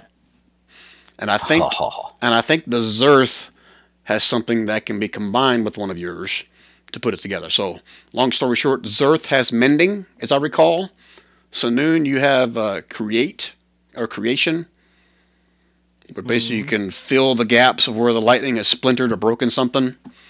And then the Zerth can use mending to kind of meld together what you create and the existing part of the ship. Usul will get in on that action too, with some mending. Oh, you got mending as well? Okay, first thing is first is Saloon, if she wants to use that, it's a powerful spell, correct? Like a 5th level? Yep, looks like 5 mana. Okay, so make sure you update your spell slot if you're going to use that. And I think it takes, I can't remember if it's a minute or 10 minutes to cast for every 5 cubic feet, right? Casting time 1 minute, range 30. Object created must be no larger than a 5-foot cube. Stone crystal 12. Material duration vegetable earth. That's how long it lasts. And all it really says is 1 minute and 5-foot cube. 5 cubic feet. For each time I cast. Okay. So here's what I'll do. I want you to roll me a d6 to determine how much cubic feet you need to fill. Okay. So you got enough to fill up 3 cubic feet there. And that will restore the 17 hit points. Nice. Sweet. So I guess I will go ahead and let everyone know that we want to keep the ship. We want to keep the ship as repaired as possible. If we keep moving with this haste, we just have to expect a little bit more of that. That's brilliant. I have mending too. Okay, mending was the cantrip, right? So you guys aren't losing anything from mana there, right? Correct. Right. Okay. All right. So I need to cast that 3 times? No, each casting is 5 cubic feet. Gotcha. And the 5 cubic feet filled up 3. Okay. And you rolled a 3 for 3 cubic feet of damage is what that 17 was. So you're able to get that with one casting. That make sense? So you only lost 5 mana to repair that. I say only. I don't know how much mana you have. Yep. That makes sense. And perfect. Awesome. Okay. All right, so Baruch is continuing on with a fast pace, unless you guys tell him otherwise. Tell him now. Yeah, no, keep on the fast pace. Okay. And straight after the time frame, what I'm going to do is I'll go over to and extract. So I can put the gem core extractor in and out of the pendant, can't I? As long as it's just that one thing. Yeah, correct. That pendant only holds one thing. I'll take it out. I'll say, all right, everyone, gather around. I'm going to all show you how to, in case Uncle Diddy dies. So, this pointy end goes into the gem core. If this dial goes red, you stop. And I'll go through the whole user manual of the gem core extractor. Okay. Right? It won't take you more than like 30 minutes to go through it, probably a couple times. And then if and when they've got to operate, I'll have them roll something to see how much they remember. Excellent. All right, I'll pop it back, and I'll just give it a little. It doesn't matter how many times I turn it on, just to check it. Bzz, bzz. Yeah, okay. Yep. The battery in, that's on. And then I'll just pop it back in the holder. Okay. And I'll say, "Hey, Usul, if anything happens to me, mate, don't forget to take the necklace off and start attuning to it. But hopefully, when something happens to me, you can just pick it up, use it." Okay. While everybody's there, Usul has been reinvigorated lately with the. Read a letter that he's had carried along with him, so he's going to try to inspire everybody. And he's got a little speech prepared, and he's going to try to make sure that everybody's on the same page. He's going to say, we're constantly on a battlefield, fighting for life and everything else that matters to us. Fighting for what we believe is worth fighting for. God has let you onto this battlefield so you can understand the meaning of victory. Before us stands an opportunity to honor our God by smiting and bringing ruin upon our enemies, to further our designs and causing havoc among their schemes. We are the chosen people of God, and there can be no greater privilege in life than to honor God. For if you have not chosen the kingdom of God first in your deeds and actions, it will, in the end, make no difference what you have chosen instead. From each as they choose, to each as they are chosen. And then he'll finish off by saying,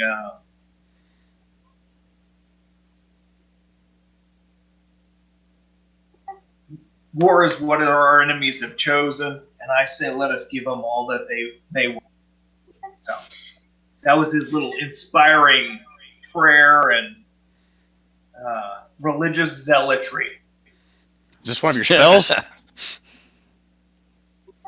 What's that? Is this one of your spells? No, that was a speech that he was just thinking about. Yeah, it's really good. He says, "You tell it."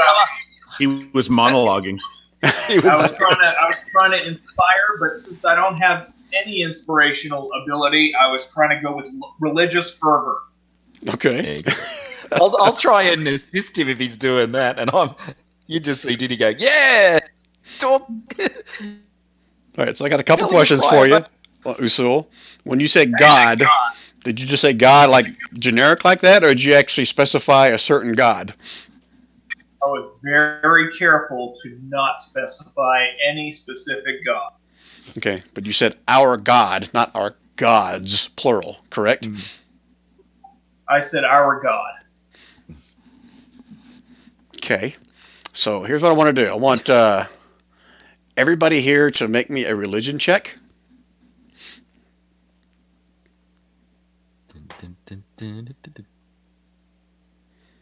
I'm not sure if the skills work on the NPCs. Just double check, make sure the plus on there is correct for your skill. Because I designed that macro for full-blown character sheets, not NPCs, but it may still work. If you don't have a religion, I believe that skill is intelligence. Nope, for Saloon it'd be wisdom. All Gith, religion-based would be wisdom if that's better for you.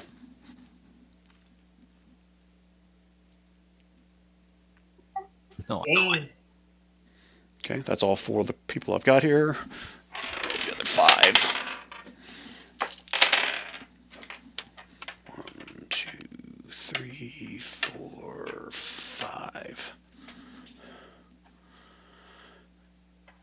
All right, so anybody that rolled a 15 or higher, you smell bullshit because he's not talking about your God. If you rolled below a 15, you're going to get an additional inspiration. Inspiration like it is old school with like an Adventures League. You can use that to re-roll any die over or a second die or whatever you want. Okay, so make a note on your character sheet. If you rolled 15 or lower, you get a inspiration. So I got to do that on the ones that are too dumb to not realize it.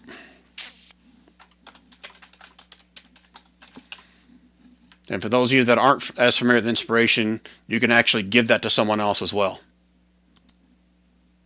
Mm. You don't have to use it on your own.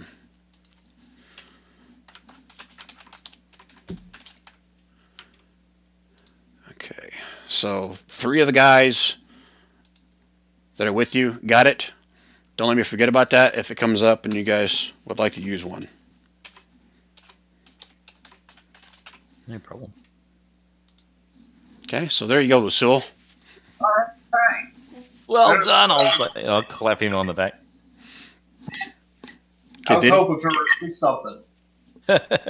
Well, Diddy and Sylvanas is so I'm Eldorath and Sylvanas. I think they're aligned gods, anyways. So it's fine for him.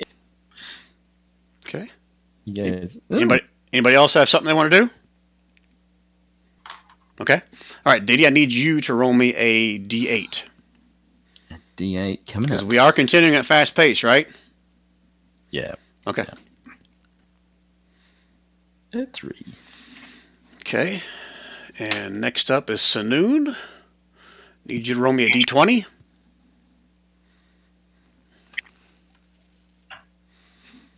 Okay. You guys make it another 3 hours. I'll just go to here so I know that I get that gift in my the blower gift in my protection rate. Okay. Right. So is that where everybody's staying pretty much during this whole 3 hours? I'll say to Garridan, if you come a little bit closer, that's a boy. And this guy as well. These 2 are crew members. They're going to be part of running the ship. So Okay. where they are is pretty much stationary. They have very little freedom to move and wherever you want. Yeah, that's right. I've pretty much got everybody in the radio. Okay, so everybody's on deck.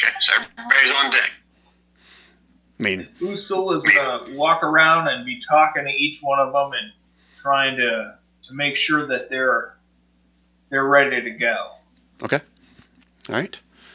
And With our experience of flying through the chaos, would we be having our crew be split, or would we just keep them all on deck? I mean, I assume the Gith are used to it. this Gith, his main duties is to kind of just keep an eye out front, and below the horn. That's all he really can do. This guy is like running through the sails, making minor adjustments to Baruch's commands to kind of help navigate around and through the chaos. Okay, does that make sense? Mm-hmm. Man, you're basically a backup for Baruch. So after another 8 hours, Baruch's going to be getting towards the end of his, constitution of being able to roll this, and you're going to have to swap places with him. So somewhere around here, you're going to have to take a long rest so that you're good to go for another 16 hours while he's resting, if that makes sense. Yeah, and I'm suggesting maybe a good idea is that of protecting the captain downstairs. I just want to make sure no one is left alone, just in case some filament of evil gets onto the ship. We just need 2 people to always be there, and if something might happen, and I'll stay on top side, you go on downside, and then we'll have to just rotate it around. So. Okay, so I'm going to allow Senoon to retcon if she wants to. If you want to take, because you already made it through 8 hours, both of you guys are awake. If you want to take the next 8 hours to take your long rest, I'll allow that, so that when you wake up, you'll be basically giving Baruch his break, and you're taking over the ship. Yeah, if I need to take over the ship at some point, I guess I would be downstairs, one of the cabins, resting. Okay, so go move your token down there then. So during this first 3 hours, you're down there sleeping, getting your 3 hours. And what I roll? Yeah, I rolled that.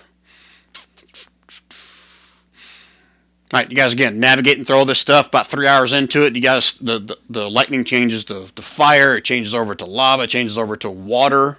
And you're in a big, long part of water seems like for the 2 hours. And then you can see like little crystals of ice starting to kind of form along the outside edge of that bubble. The water's turning into ice. And you start seeing occasional little like snowflakes or like mist or something kind of breaking through the bubble. And then all of a sudden you hear a big old crunch, and you see a giant ice shard shoot out from the bubble, and slam into the deck of the ship. Again, everybody make me a deck save.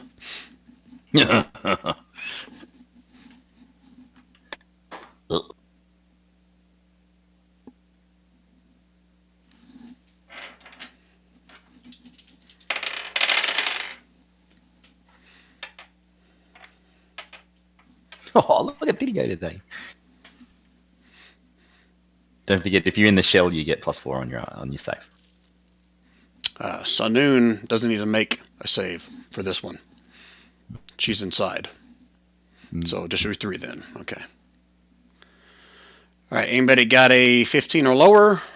You take 23 points of ice shard bludgeoning damage. If you get higher than that, you take 11 points. It was true. How much did I say? 23? Yeah. Did anybody heal this guy earlier? Yeah, I did. I went over and healed. Did you roll it? I just used my lay on hands on him.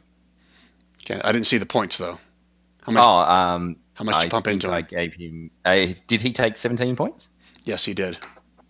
Yeah, so I took 17 off. So 17 back into him? Yeah, and that's it. Yeah, I'm making sure he stays okay.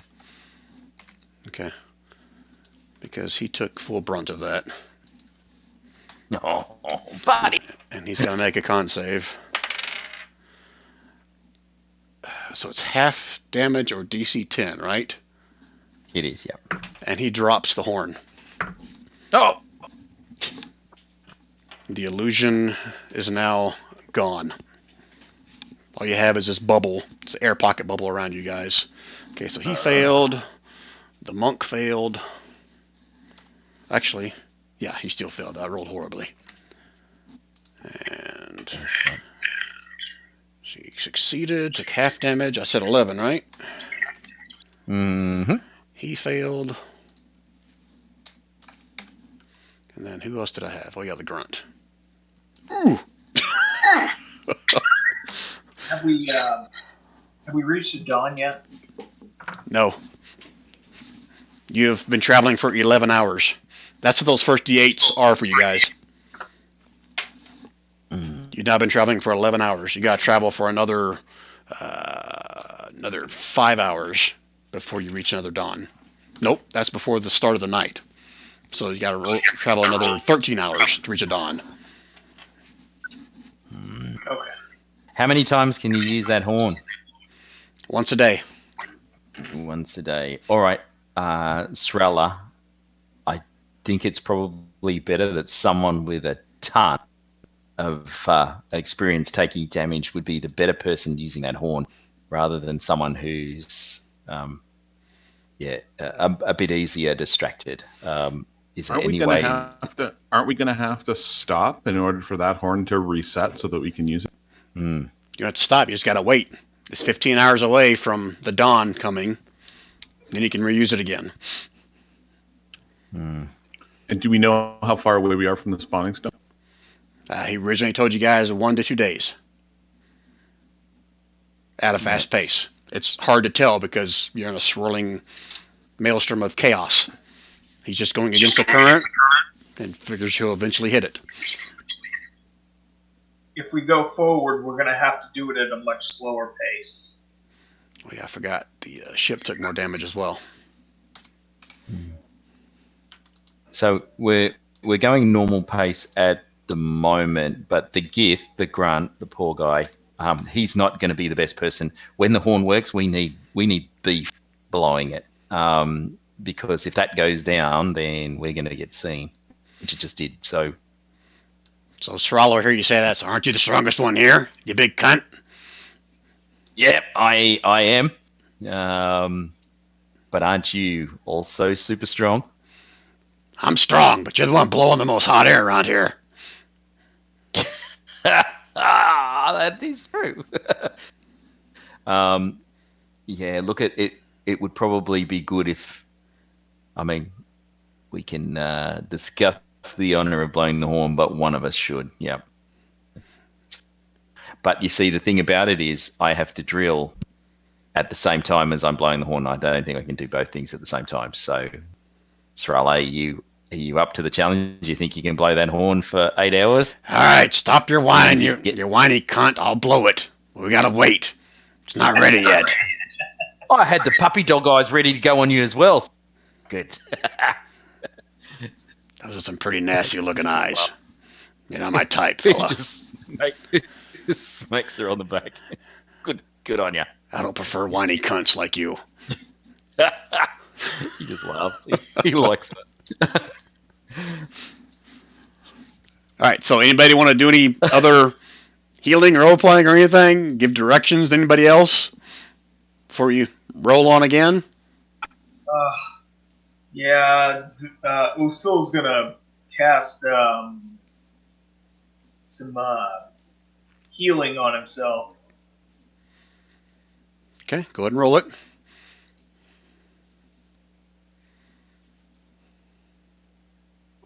Did that show up for anybody? Let's do this first. Gedrin, roll me a d8 to see how long you make it before I got to roll again for a possible encounter.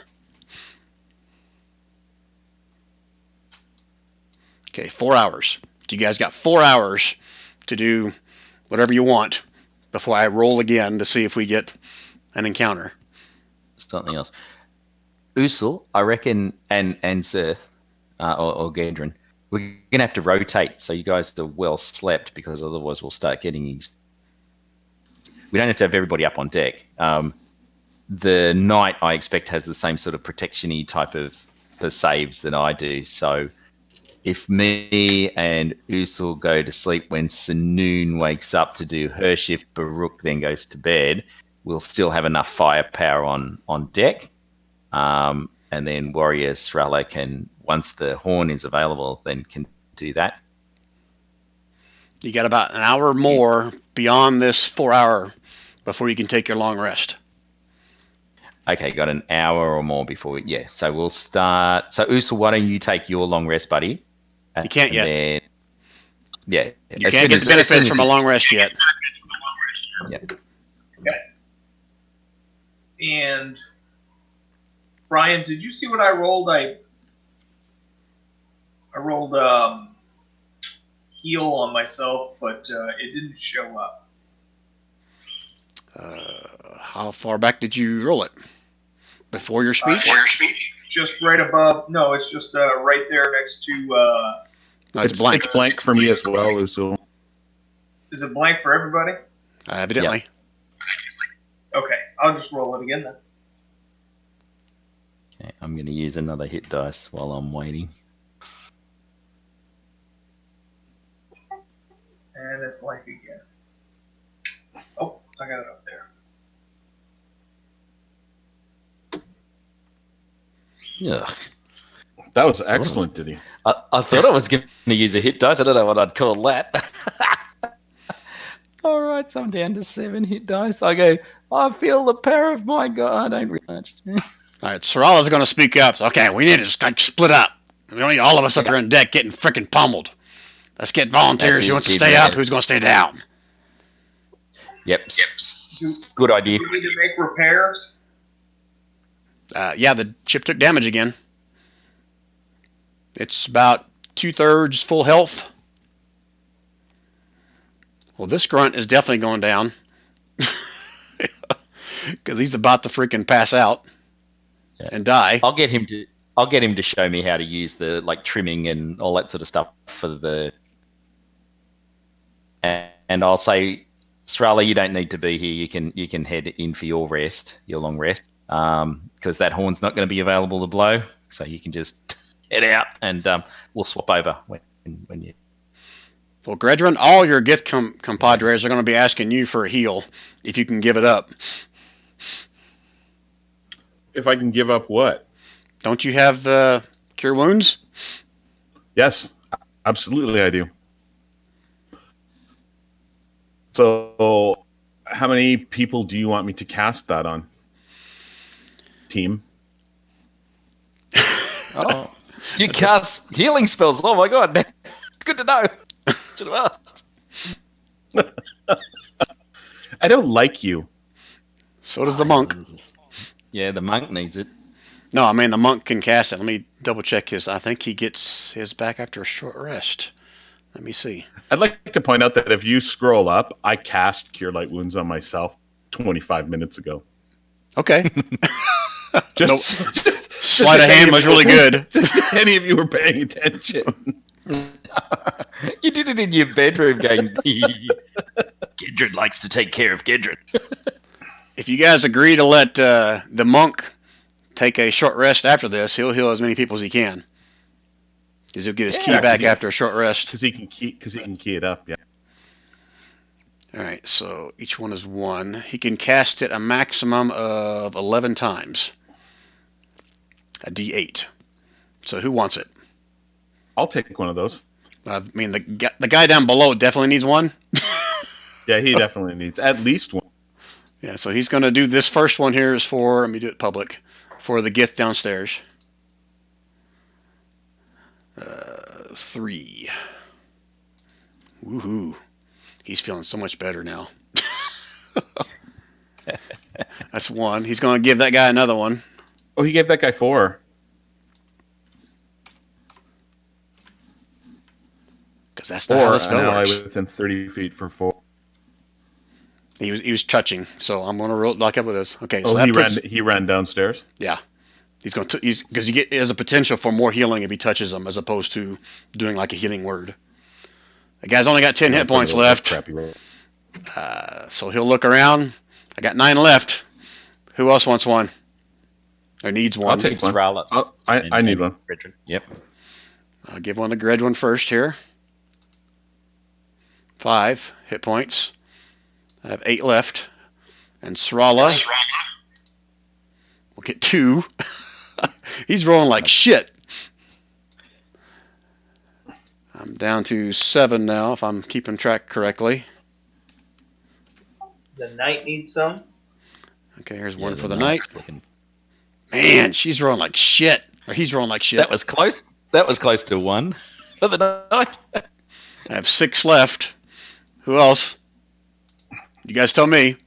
Let me get this guy once. Get the monk himself. He needs a couple. Give him 2. If he's gonna go sleep, then he doesn't really need anything. Well, it depends on how long you're sleeping, but yeah. Yeah, That's true. if they're going to go downstairs and short rest, but give them some hit points in case something attacks the boat. Hey, Usul, are you still awake or are you asleep now? I just went downstairs. We can't do a go to sleep yet. Have you got good berries to feed everybody that we can? Because that counts as meals. Of course, I got. I have 5 key points left. That chaos heal is terrible. It is. He's rolling like shit. I planned it that way. Chaotic. All right, who else? I got 5 left. You guys tell me. Do the monk, do the warrior, do the Zerth, and then the knight. Just keep rotating in that, I suppose. Okay, here's the monk. Hey, here's a good one finally, or at least a decent one. Okay, the monk. You said the knight. Yep. Okay, I'm down to 4. This will be down to 3 after this. He gets 4 back. Then Shrala, and then Gedrin again. Trala. Here's Trala. Yeah, Srala. don't do me again. Oh, okay. I got can't one left. see the Gith grunt hit points. They're the only ones I can't see, so I can't see how bad He's they are. less than half. He's okay. I mean, he's like a they're third. bargain showing. I have 1 key point left.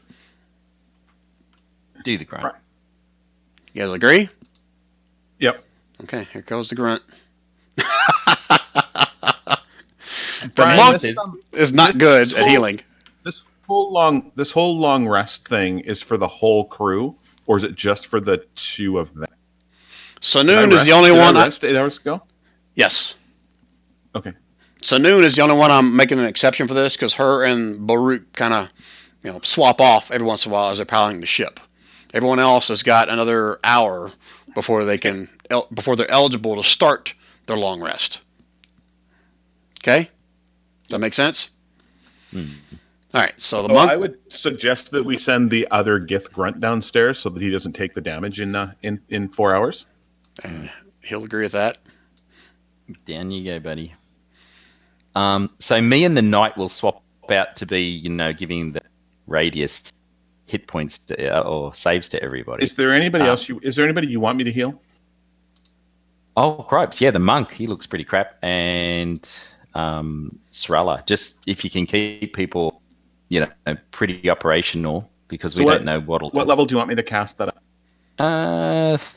Let's do a 3rd level heal on the monk, and a 3rd level heal on the warrior. Okay, so the monk gets another 13. Oh shit! Merry Christmas, guys! Everyone, add like 12 hit points to yourself, and I'll tell you why after the fact. So the monk got 13 more, Brian. Everybody got 12 more hit points. And Srala got 17 more on that heal. So Monk got 12, and Srala got how much? 17. 17. Okay, then up. Oh, sorry, I accidentally hit. Didn't mean to hit it. Sorry. I just meant to add. Okay, cool. And anybody else can add 12 points. Everybody else can add 12 points back to themselves as well, because I forgot all about the Knight's aura. It's different than Diddy's. It gives everyone within 10 feet of him resistance to basically chaotic damage. Lightning, fire, cold, and thunder. Oh, nice. So let me add an aura to him, just so we can keep that going.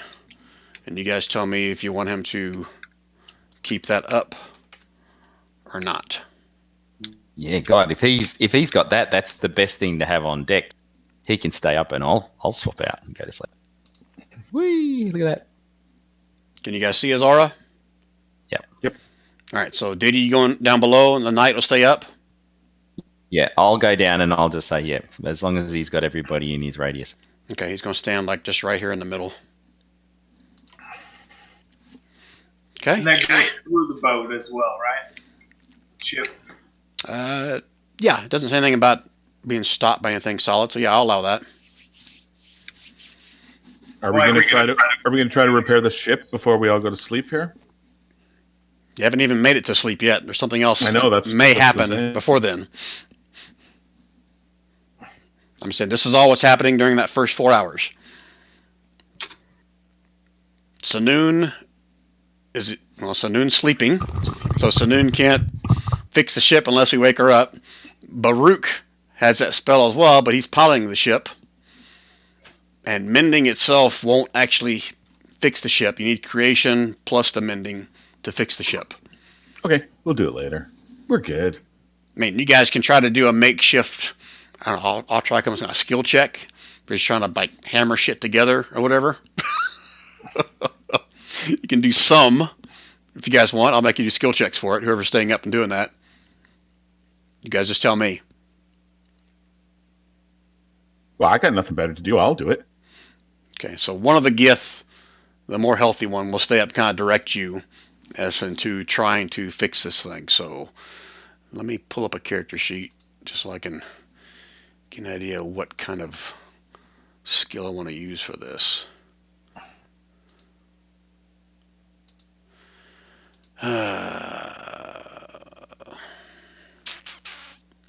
It's probably going to be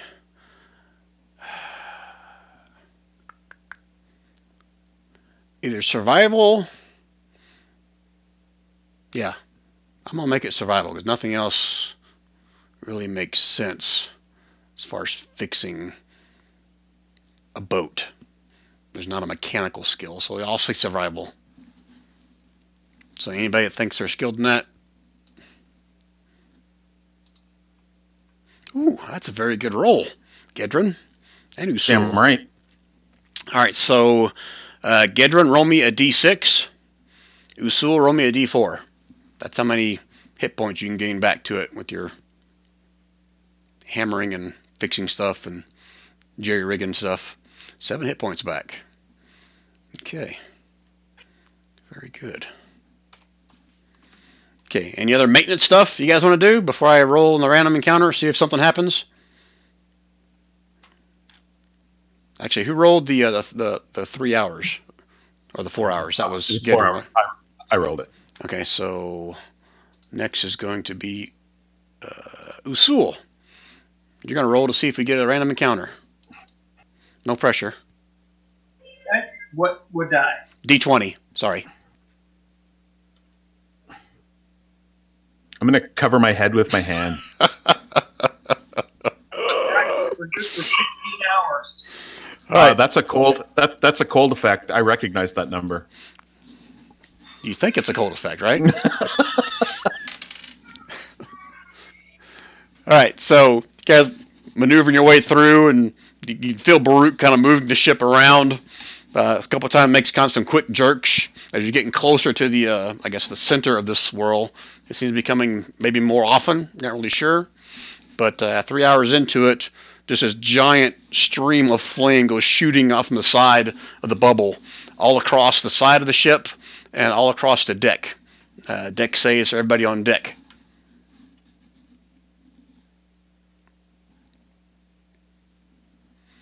And I got 2 people this time. 3 people. Okay. Oh, shit. Oh, yeah, that grunt would have gone back downstairs after he showed you how to fix shit. So I'm not going to roll for him. All right. And anybody that got a 15 or lower? Let me not make this. Let me make it out in the open this time. 17 points of damage if you got a 15 or lower. Halved if you're within 10 feet of the knight. Then if you made the save, you take no damage. Well, that works out much better. Oh, wait a minute. That's a 15 or lower. Oh, is the knight's giving me a plus on that roll, though? No. All he does is give you resistance to the damage. Oh. But I'm within 10 feet, so... Again, so instead, if you failed, you would take 17, and then he would reduce that by half. So you'd only take 8 damage. All right. But if you succeeded, he'd give you resistance, you get to take none. Okay. All right, so the monk failed. So he's going to take half of that, so 8. Luckily, I moved the grunt down, and Strala failed as well. She takes 8. But unfortunately, the ship takes the full brunt of that, and Senoon's not up, but you Gith will know there's a lot of wood on this ship, and that's really bad for a ship to take fire damage.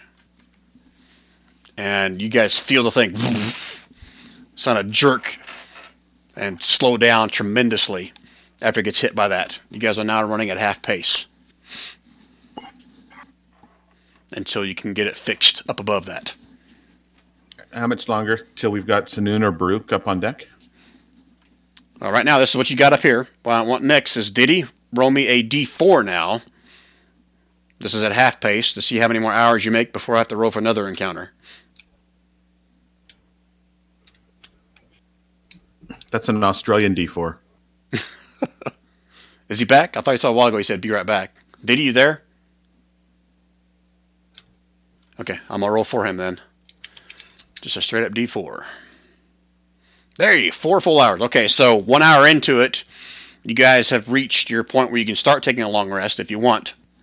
So those of you that want to head down, take your long rest. Everybody? Is anybody going to come back up? I guess at this point, Senoon, you're up. And then Baruch will trade spots with you.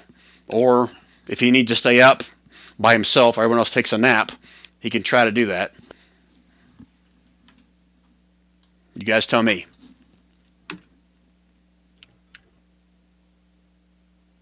Anyone? I don't know how their ship works. I mean, I assume that they've got like a procedure for that they would normally follow. As far as what? How they tag team the captain of the ship. Oh, well, normally Baruch would go to sleep right now. But I think all the rest of you are talking about sleeping as well. No, I'm happy to stay up, but Baruch needs to come up top for a second and cast his creation spell, Right. so that we can fix some of this damage, and then I'm happy to stay up and mending cantrip the crap out of all. I guess technically Senoon and Baruch. I mean, I can't speak for Senoon, but Baruch would recommend that they both spend some time creating and fixing the ship if they can, especially before Senoon takes her long rest. Does that mean that we have to stop? So that's because somebody needs to pilot, right? Ooh, that's a good point. Yeah, we would have to stop for Senoon to do it as well. But they can tag team it. So Senoon will go first, do as much as she can, then she'll swap out with Baruch and he'll do it. All right. Perfect. Make it so. All right, so we both lose 5 mana. And then, how'd I do it before? I had you guys roll something to get points. A 1d6 to see how much cubic space. Yep, that's what it was. Thank you. 4 cubic feet of damage. So we can get it with 1 casting to fix all that damage. Got the big 6 over here. Ooh. That was all of the previous damage, not the one before. So that adds 23 back to it. So now the ship is above half, but not full. So if you want to do the same thing with your creation, yeah, another 5 cubic feet. So you can do the rest of it with your casting as well, Senoon, and it'll be back to full health again. So one more, and you want me to roll another d6, or? Nope, already rolled it offline here. You just need to take the 5 from your. Well, you're going to take 5 from your mana, because we don't know if you're going to make it through a full rest or not. Well, I was downstairs that whole time, so at this point, Baruch would be going down to sleep after this, right? No. So you would have done the first one before you took your sleep. You did it a little bit of fix, and you went to sleep. Then Baruch finished the last one and got the thing back up to normal. That makes sense. Now you're piloting, and Baruch is going to take his long rest. If you guys are okay with that, or do you want him to stay up? Yes, he's taking a nap. Yep. Okay. Anybody else taking a nap or trying to take a long rest now? If you are, move yourself downstairs. If you guys don't... Actually, before Senoon takes over for Baruch, does anyone need a little bit of healing from either Baruch or Senoon? Well, can Baruch heal? Can Baruch heal? If Baruch can heal, he should probably, if he's going to go down for his for the long night's sleep, like in Interstellar, he should heal some of us. Let me double check. Can't remember if he's got heal or not. Do you have heal, Senoon? Yeah, Cure Wounds level 1. Or sorry, Cure Wounds 1 mana. Because Baruch does not have that. He took something else, so he cannot cure. Sorry, guys. All right, no heals for you. Yeah, so if you guys want Senoon to heal anyone up before she takes the helm. Well, I can use more mana. If we suspect that I'm going to get a long rest at some point, then I'm happy to cast some more healing on all of these guys. That poor monk is sad. Look, he's crying a little. Those are tears of joy. Longing for this fight.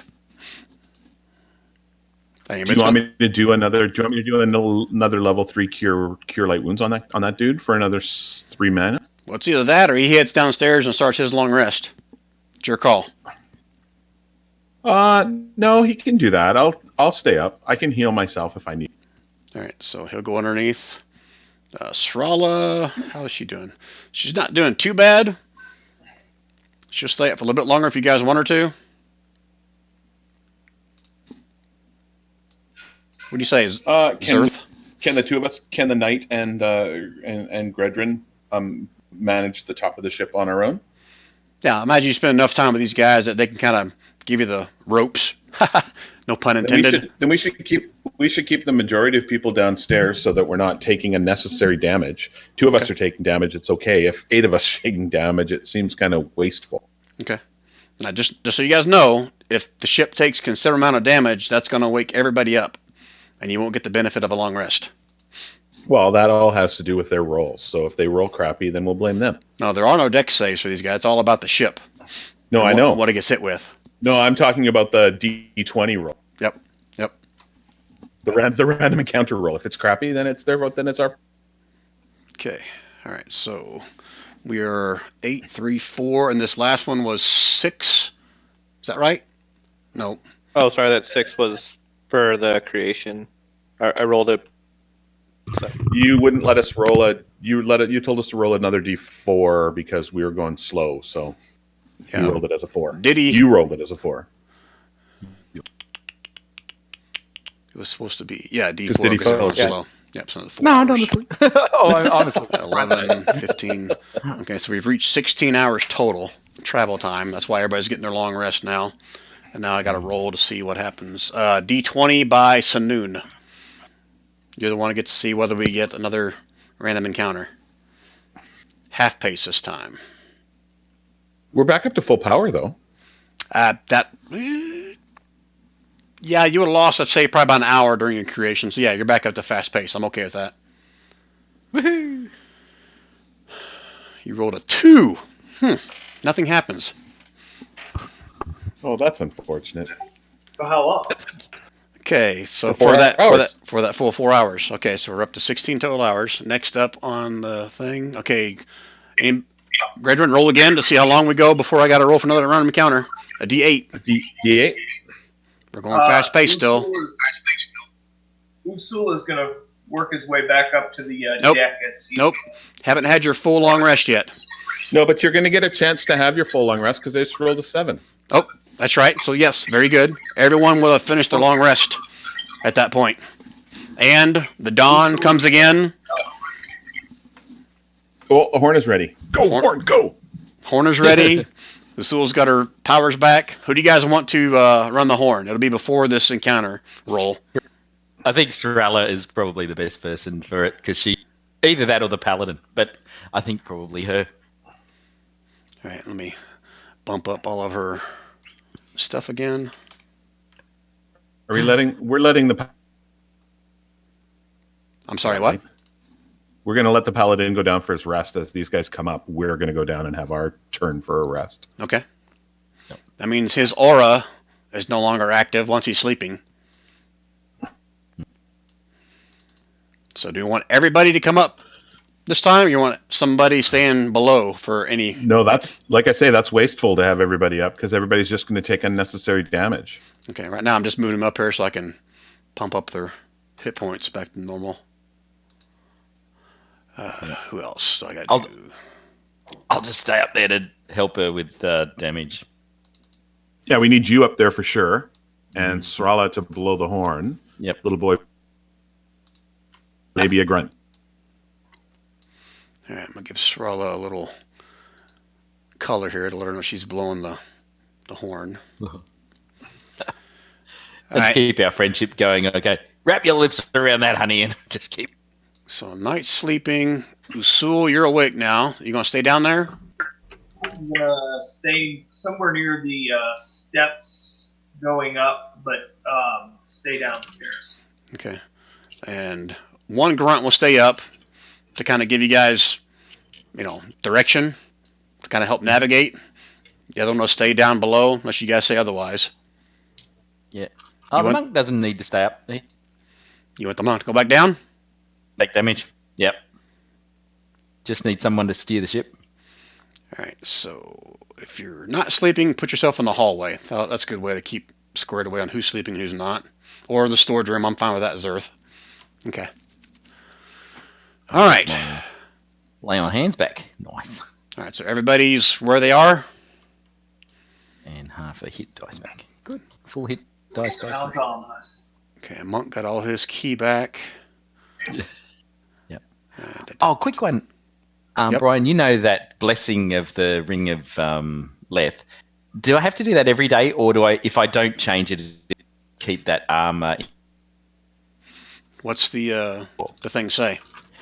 The Ring of Leth, it says that, you roll a d20 and you see, let me just bring it up. I haven't had a look at it for a little while. Did I not specify whether it was an everyday thing or not? I'll sit out.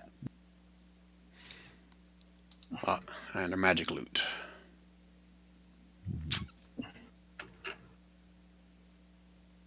Right, there we go. Let me have a look.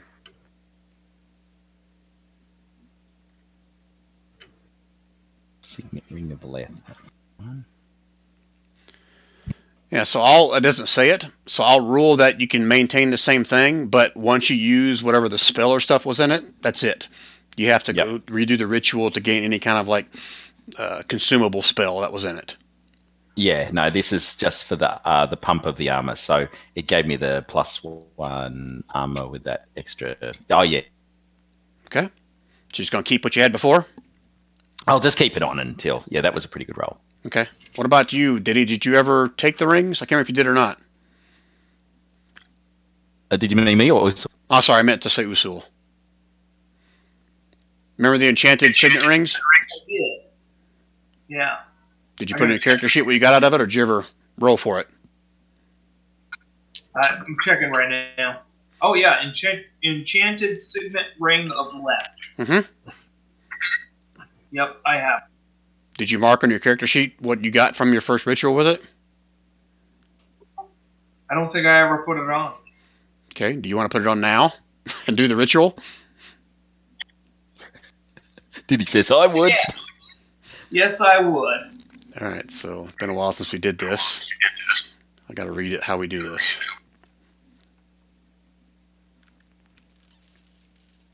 Sorry, guys.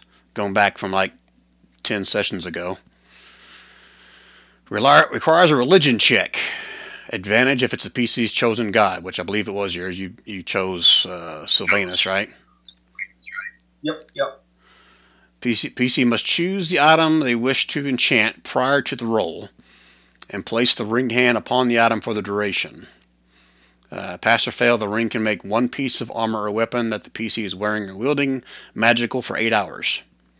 So again, you can do it now or you can do it later. It's up to you. But once you do it, it's only good for 8 hours. I have no idea. I guess I could put that on my Oni skin armor? Or is that already magical?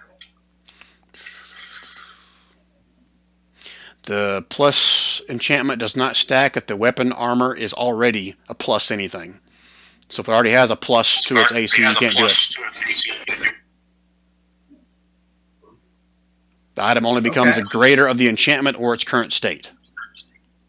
I've got bracers of healthy kills. I will put it on that. Okay, so roll me a religion check with advantage.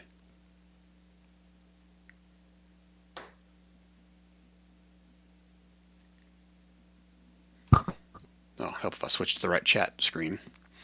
19. All right, so +1 to your AC, and then you roll on table C. Roll me a D6.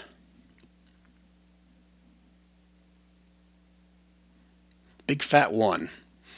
You can cast Detect Magic at will as an action for 8 hours. For 8 hours. All right. Same thing for that +1. It's only good for 8 hours. Yep. Next 8 hours. +1 AC, Detect Magic. Okay, that same was for you too, Diddy. That +2 was only for the next 8 hours. Okay, yeah, no worries. Okay. And it's got. I can go invisible. Oh, yeah. Okay, that's cool. All right. Okay, we all good? All good. Okay, so we're up to 11, 15, 19, we're up to 26 hours. We're still moving at fast pace, right? Without the night up here. Yeah, no, it's okay. Let's do it. Continue on the fast pace. Okay, so next up to roll is going to be Usul. Roll me a D8. Coming right up.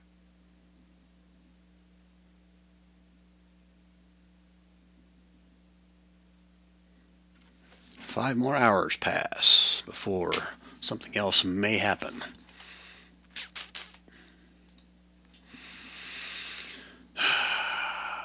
Who's next? Diddy.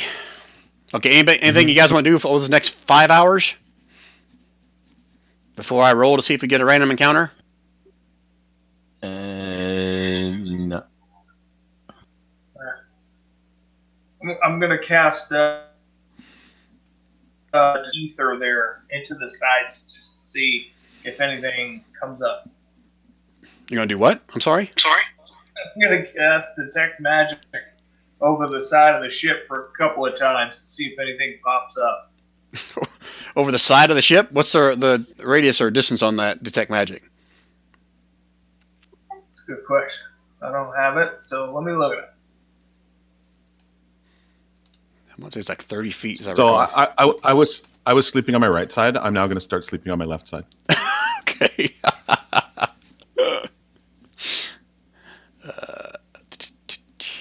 30 feet of you. 30 feet. All right. I don't even think that goes out far enough to... I think I can see that far. Okay. That's as far as the bubble is. And the horn is going, right?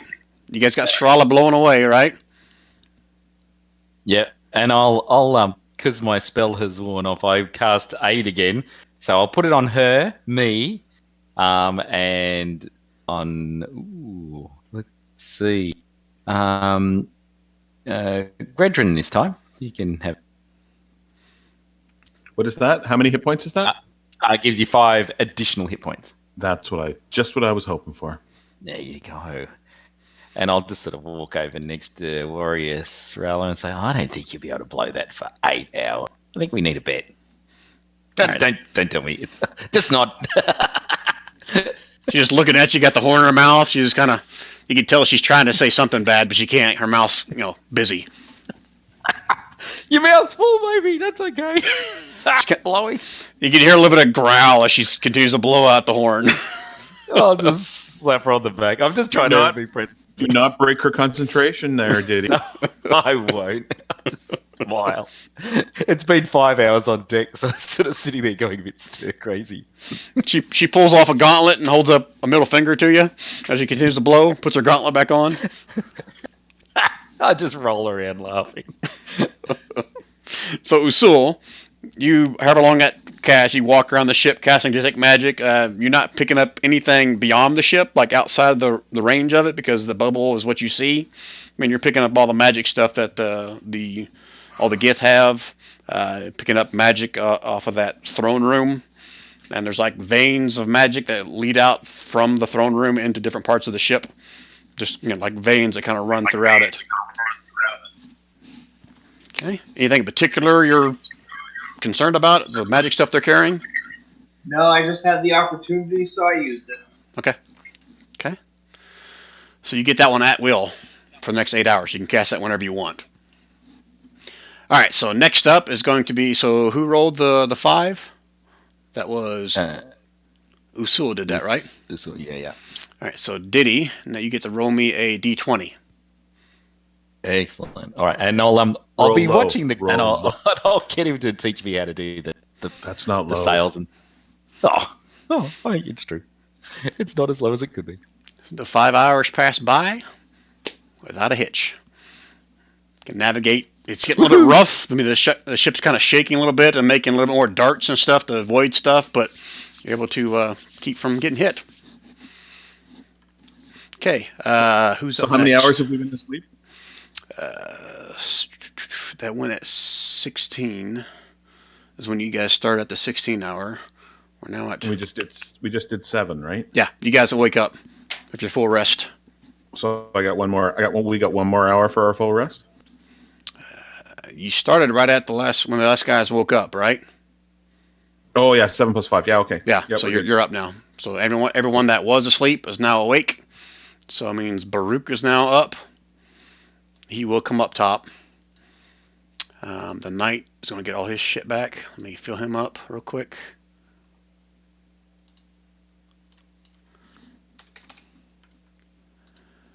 And who else am I controlling? The monk.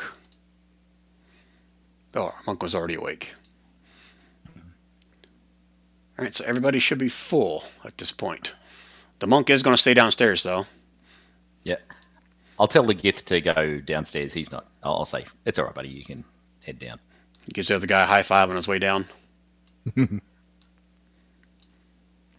Okay. Baruch was asleep. He gets his mana back as well. Okay, I think I've got everybody. So everybody should be at full health and full mana, with the exception of Senoon. All right? Yep. Okay, so Senoon, roll me. We're continuing at a fast pace, correct? Yeah. Well, yeah. And I'll just actually, seeing this is the first time I've seen Brooke above deck, I'll say I've seen in my dreams the Guardian who mines. Like me to explain what he looks, or it looks like. You're going to explain what you saw in your vision? Yeah. I'll say, have you ever heard of that? It's legendary. So when you say the word Guardian, I'm assuming you guys heard that name before from somebody. Yeah, and I'll tell them about the Guardian. I'll say, I don't know if you know, but there is a Guardian. And I'm just trying to think of how, if we could use that.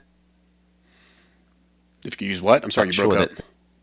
I don't know if we could use that to our advantage, is where the Guardian is. Maybe we can use it to our advantage to avoid him. Or if he is aggressive to the other Slards, it might be an area where there is less activity, because we have to start planning now on how we're going to approach the stone. But I just wanted to know what you knew about the stone, like even if it's legend. Well, legends say it's gigantic in size. I mean, I'm not sure if we can even see one side to the other. Yep. And it's the center of all this chaos. Some say it's the origin of this chaos. And yes, I've heard of the Guardian, but obviously I've never seen it. They say it's some kind of a creature possibly tied to the Slotty itself that protects everything but the Slotty that comes near it.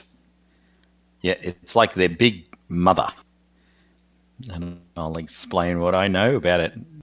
I know you guys might be at war with them, but I seem to know a bit about them. So do you think it's wise to go closer to the mother who is aggressive against its own children? Or do you think it's going to have so much power it'll see right through our ruse? Well, I have no idea if it's going to see through our ruse, if you mean he kind of points up at Sharala blowing the horn. But my advice is to avoid it all.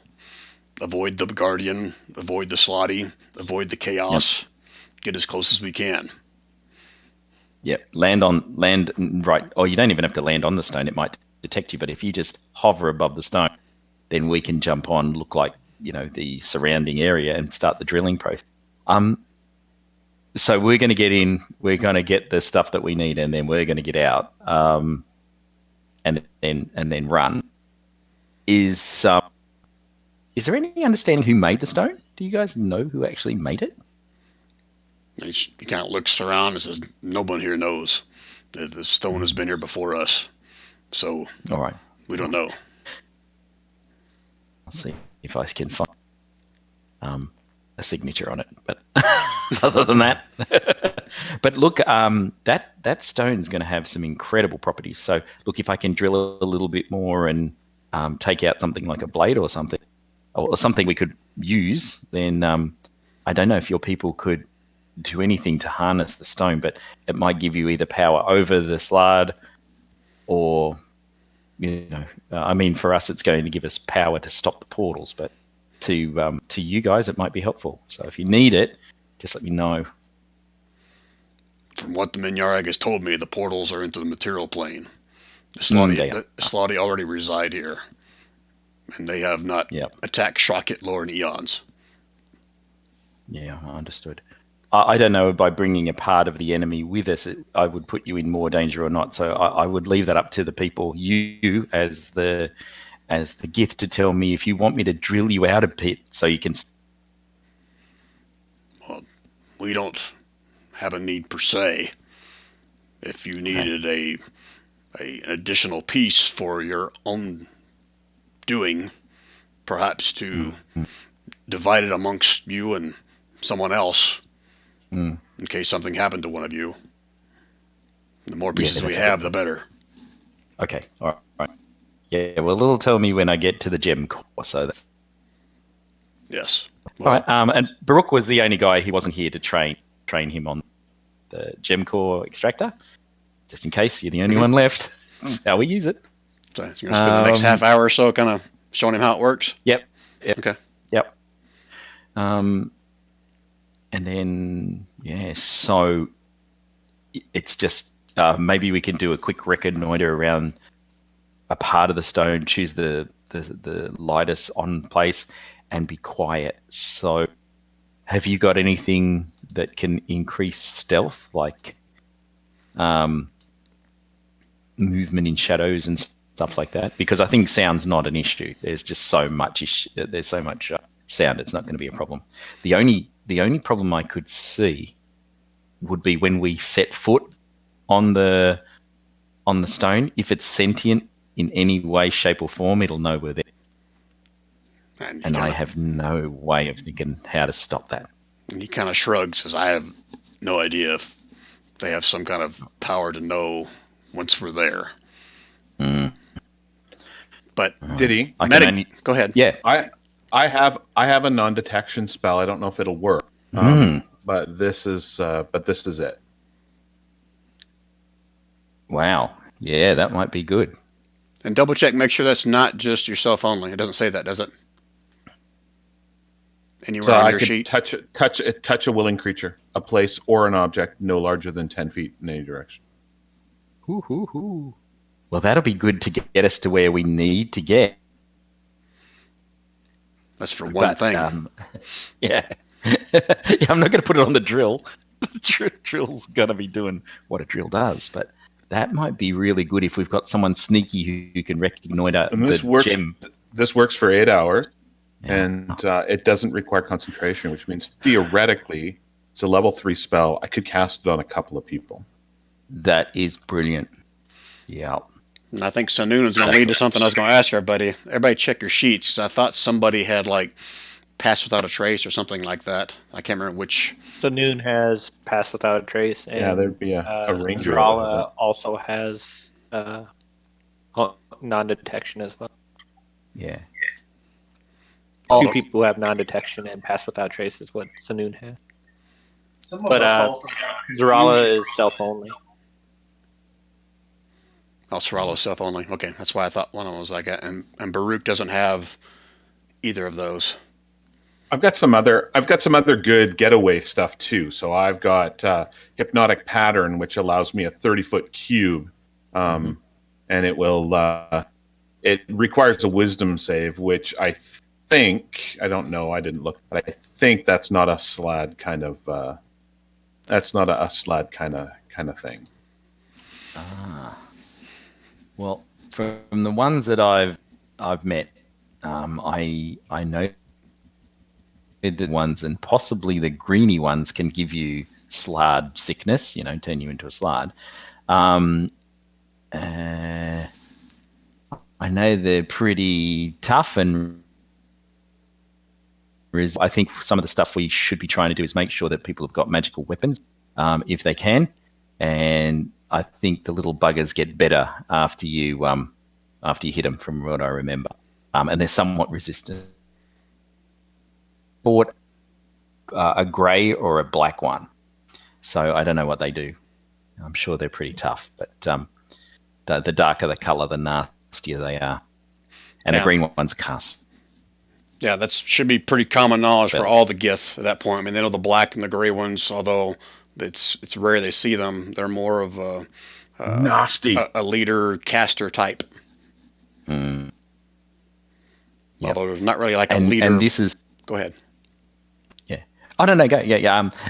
So what we want to try and get done is we need a plan to escape, a plan to look like them, and a plan to get on, get out, and get going quickly. So, but we need some fallbacks in case something happens. I mean, can't plan for everything, but we can do the best we can. So we've got the ability to pass without trace. We've got the ability to this non-detection stuff. This we can get to the location that we want to, and then drill, and then it's getting out. So we can place the warriors in a certain area all around. And I've been given a special power by my god that in the event that shit hits the fan badly and they're using this place as a home, I'll be able to send like a signal, in a sense, to through the stone. It's going to cause an absolute bun fight of splitting and breaking and stuff like that. It's horrible. It's like it's going to entomb a lot of people in stone. So, but that's the very last thing that we need to do if we're in trouble. But my deity said go in stealth. So let's try that.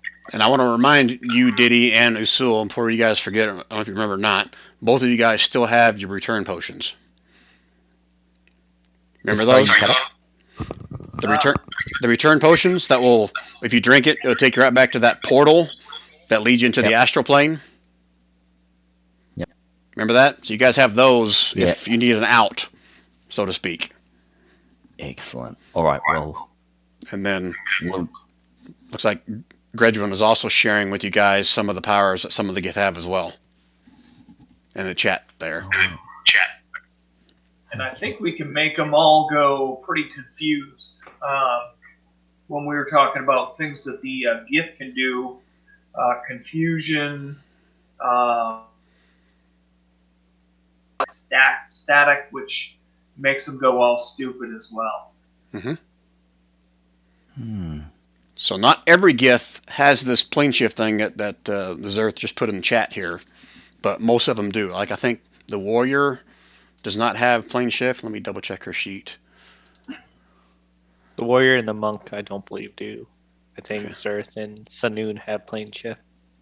Although plane shift for Senoon is self plus 2 others, and it looks Zerth is self plus 1 other. And Baruch can take up to like 7 people. He's got the full blown one. Oh. So if, heaven forbid, we have to abandon ship, literally. Yeah, but he won't. Well, you know this, Senoon. He would not do that if anyone's left on his ship. He's got too much pride. Yeah. And obviously the 2 Gith grunts don't have that. Okay?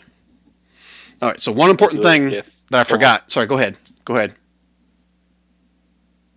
No, I was just saying Senoon probably wouldn't abandon ship unless she's told to by her captain. So.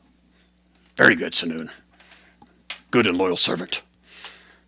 So one thing I forgot, Usul, while you were having your long rest, I got something to share with you. Now, do you want me to share it with you privately, or you want to just put it out in front of everybody? Well, of course it's got to be private first. Oh, really? I mean, there's nothing like earth-shattering here.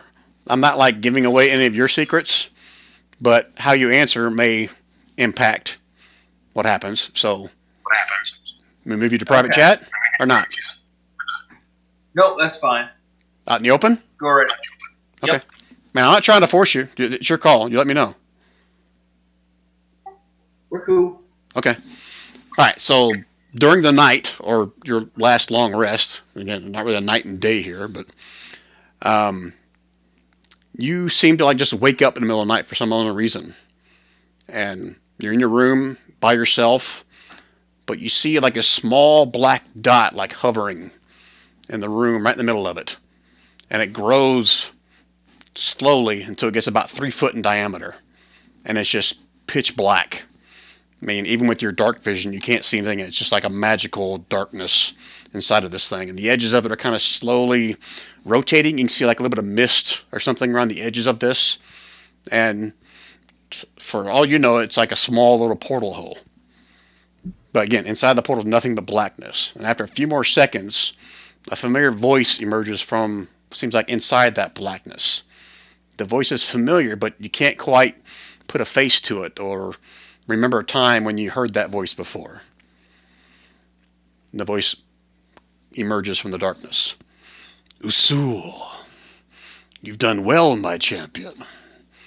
but the journey is not yet complete. Don't trust it. You're not there. Are you ready to conquer the next challenge? If so, speak my name.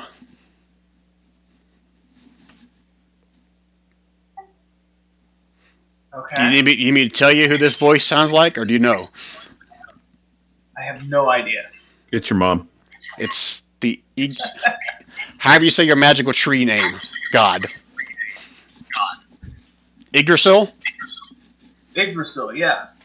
Okay. He's spoken to you once before in one of these visions, correct? Yep. Okay, that's the voice. So he asks you, says, speak my name.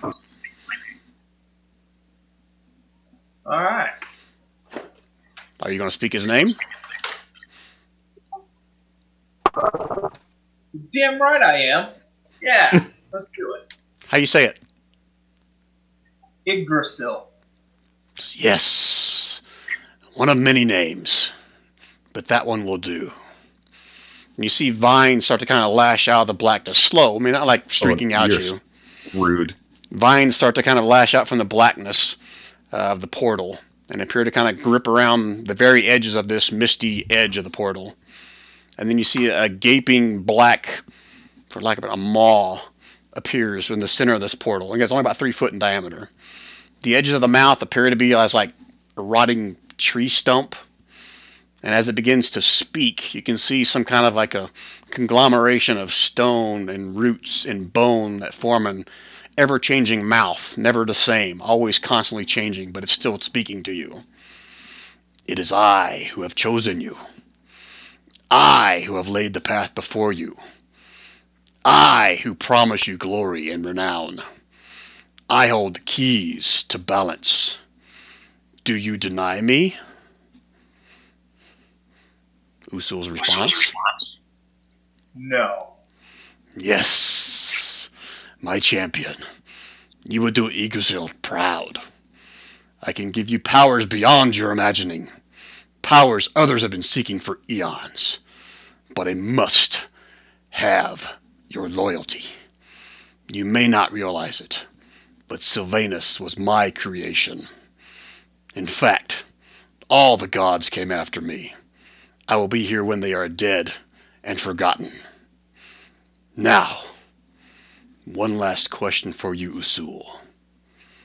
Do you pledge your life, your being, and your loyalty to me above all others?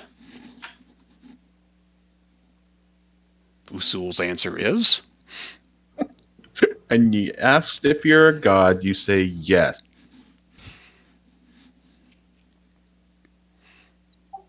Of course. Good. Good. Are you being truthful, or are you trying to deceive this, Usul? Depends on what I have you roll, if you are.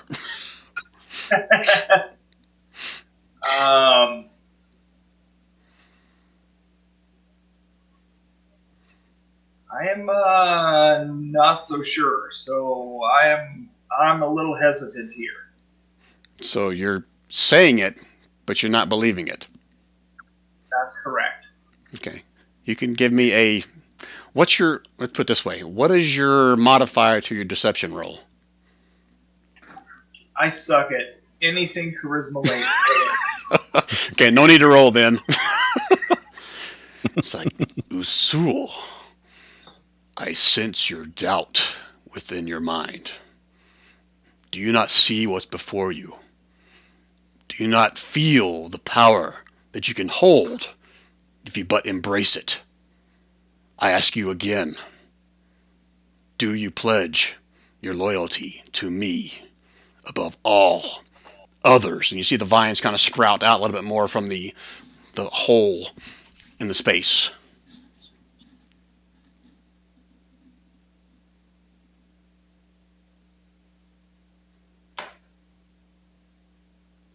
Usul's answer is? Of course I say yes. Again, but still have... You feel your limbs start to kind of tighten up and after a few seconds, you can sense that your entire body is now paralyzed. The voice, the black maw kind of emerges from the portal a little bit more. It says, "You fool! I shall find another chosen. Your bones will feed those who come after you." Then the mouth retreats along with the vines as the portal pops out of existence. And then you awake from your bed, kind of still trying to figure out that what you saw really was real or not.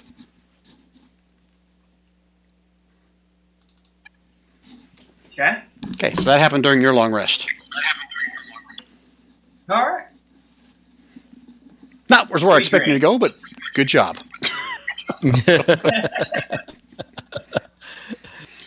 All right, so where did we leave off on the whole trip thing? Last one we rolled, there was nothing that happened, and we're at a total of 31 hours traveled.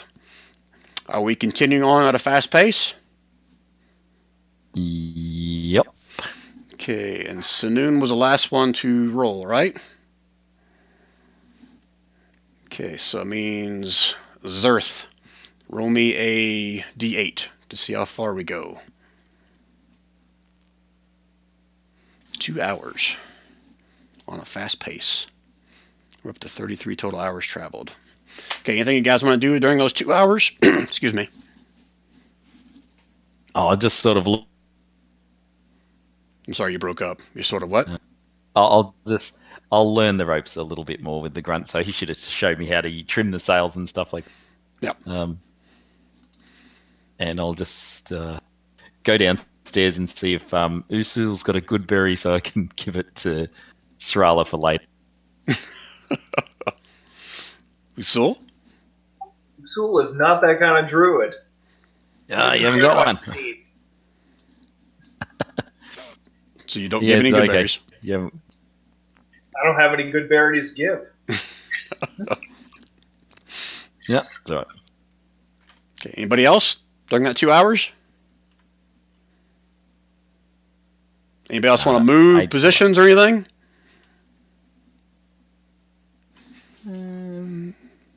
So Baruch's up on deck. No, I'll just stay where I am.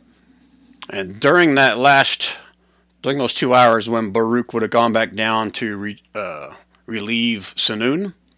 Mm-hmm. So Senoon, you're free to swap out anything you want to do during that 2 hours. It's up to you as well. Immediately scratch her nose. It's been itchy for a bit. Okay. So Senoon, you got your long rest, all right? Yes. Okay. Yeah, you I did before you took your. Yep. Okay. All right. So 2 hours pass, and now I need Usul. Roll me a d20 for my random encounter. See if we get anything.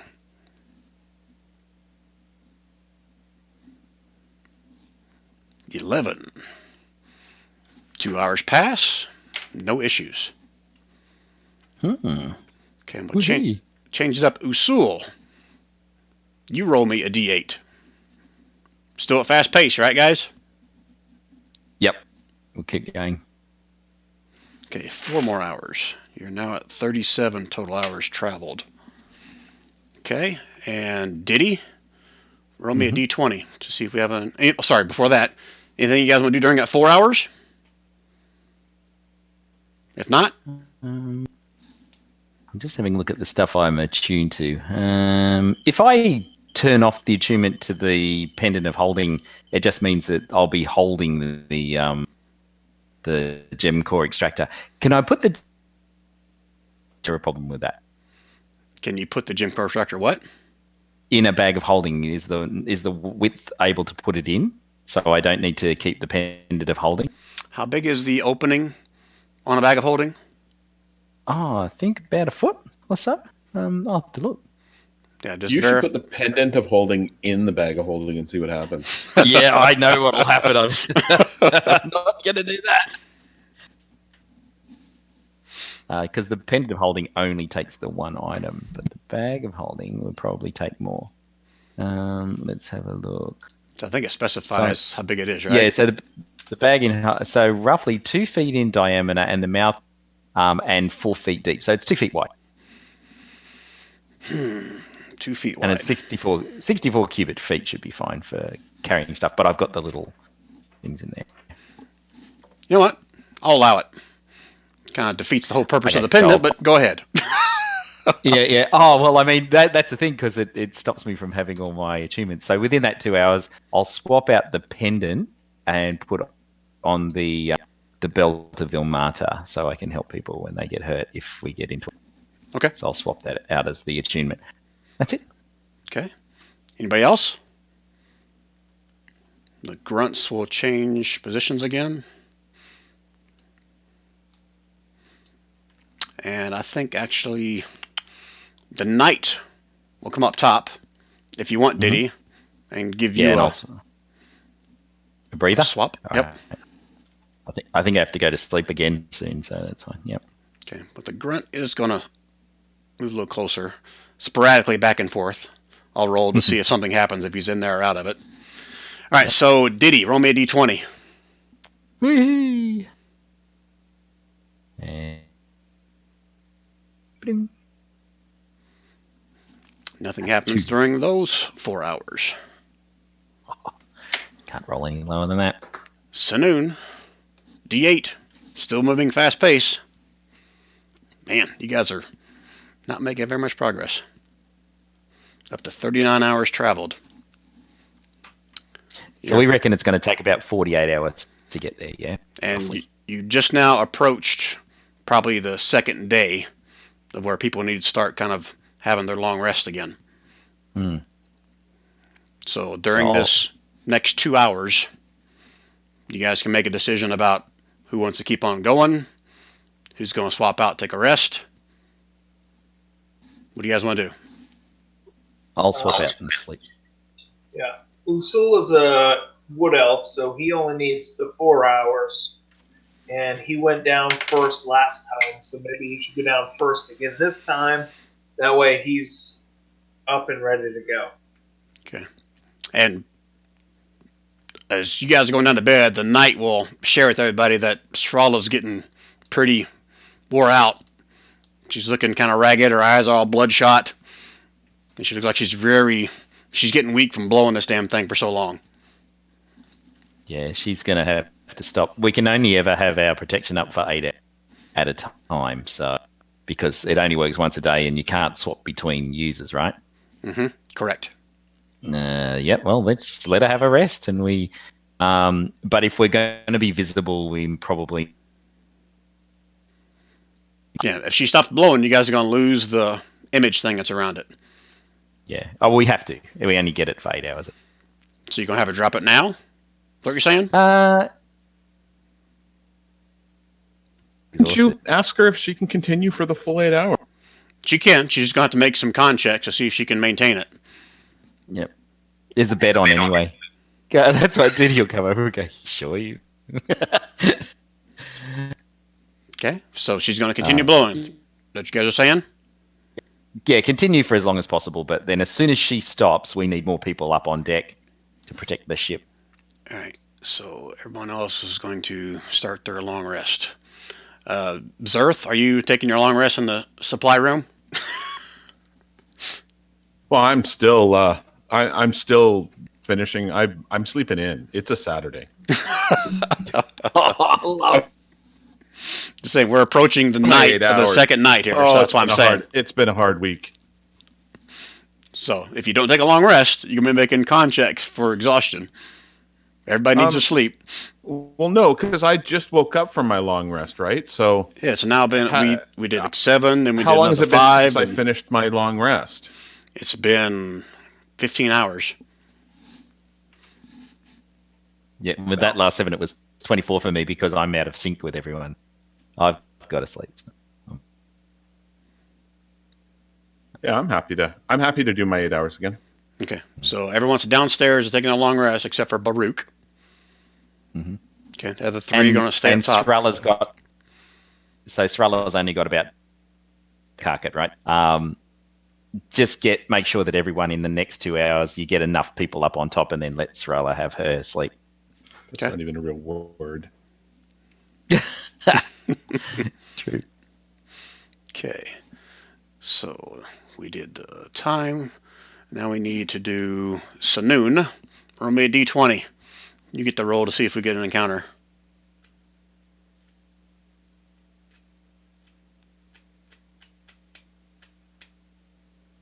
Dang, you guys are rolling good. No encounters. All right, so Saloon, roll me another d8.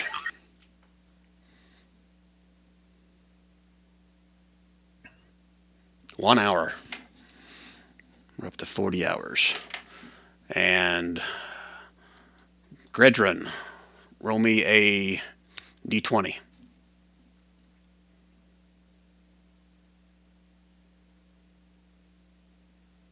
Oh, that's not good. Let me pull this up. I'm not sure if that's...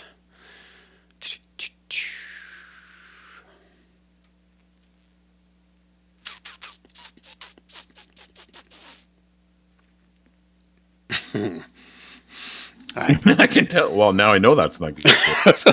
Again, you guys are getting closer. You can feel it because the frequency is when you guys hit some real heavy storms, and Baruch is kind of maneuvering much more than he was when you guys first started. It's getting rough. But an hour into this, most everyone's downstairs is sleeping. This massive, I mean, it's bigger than the bubble you guys are in. It's like a giant wall of magma just erupts through the side of this bubble. I need everybody to make me a deck save. A sleeping deck save. Oh, so down on the inside as well? No, inside, do not make deck saves. You're sleeping. Just okay. the guys up top. Oh shit! Look at that. It's I don't know. all three of my guys are up top. Shit. Okay, I'll do it out in the open then. I'm just gonna roll straight up d20 because I know what their modifiers are. Okay, there's 1, there's 2, there's 3. All right, so Strala fails. Oh, shit. Well, but she gets some resistance from the knight, right? yeah, good thing she gets that resistance because this is a lot more than it was last time. This is a giant magma wall slamming into the side of the ship here. Okay, it's going to be this plus this. Oh. So that's 42 points of damage for those who fail. Have for the knight. So, okay, so 21 for Strala. Okay, that worked out pretty good then. Mm. And the grunt made his And then she has save. to make a con check. So he took none. And he took none. So as this happens, the Baruch senses it. He kind of rotates the ship sideways, so the full brunt of it hits the bottom of the ship, but it wakes up everybody down below because it rumbles the ship and starts ripping through it, and the ship took all that damage. 42 points. Ow. And you guys feel it slowing down and kind of list a little bit. And you still feel the magma kind of slamming into the bottom of it. Roll me another. Well, between this, you guys are still being hit, almost starting to get engulfed by this lava, to the bottom side of the ship. So at this point, you guys are all waking up. Saloon, you would be getting a message from Baruch about what's going on. So you have that information. The three up top know what's going on, and the grunt will be the first one to run down the steps and start shouting for everybody to get up, wake up, where the ship is being, he doesn't know, he's like rambling on a bunch of shit, but it's bad. So everybody wakes up, don't get your long rest. Mm-hmm. And now, And then Go ahead. Saloon start yelling out, we need to repair the ship. We're taking damage. and Saloon, he would have told you that the bottom of the ship is actually engulfed in this lava right now. As a matter of fact, as you guys all wake up, you can feel the heat on the bottom of your feet as you feel the heat coming through the actual ship bottom itself. Okay, and you guys all feel the ship lurch one more time. And everybody else make me a deck save, even the guys down below. Oh.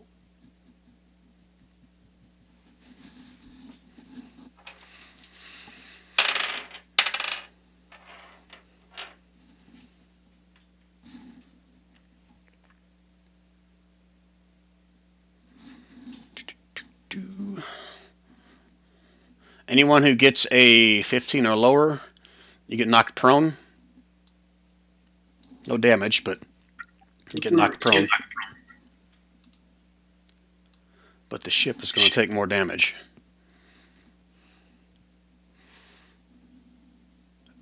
Too much shit in the way. Got to get out of this stuff. Ship takes 24 more points of damage. Can you guys see the health bar for the ship?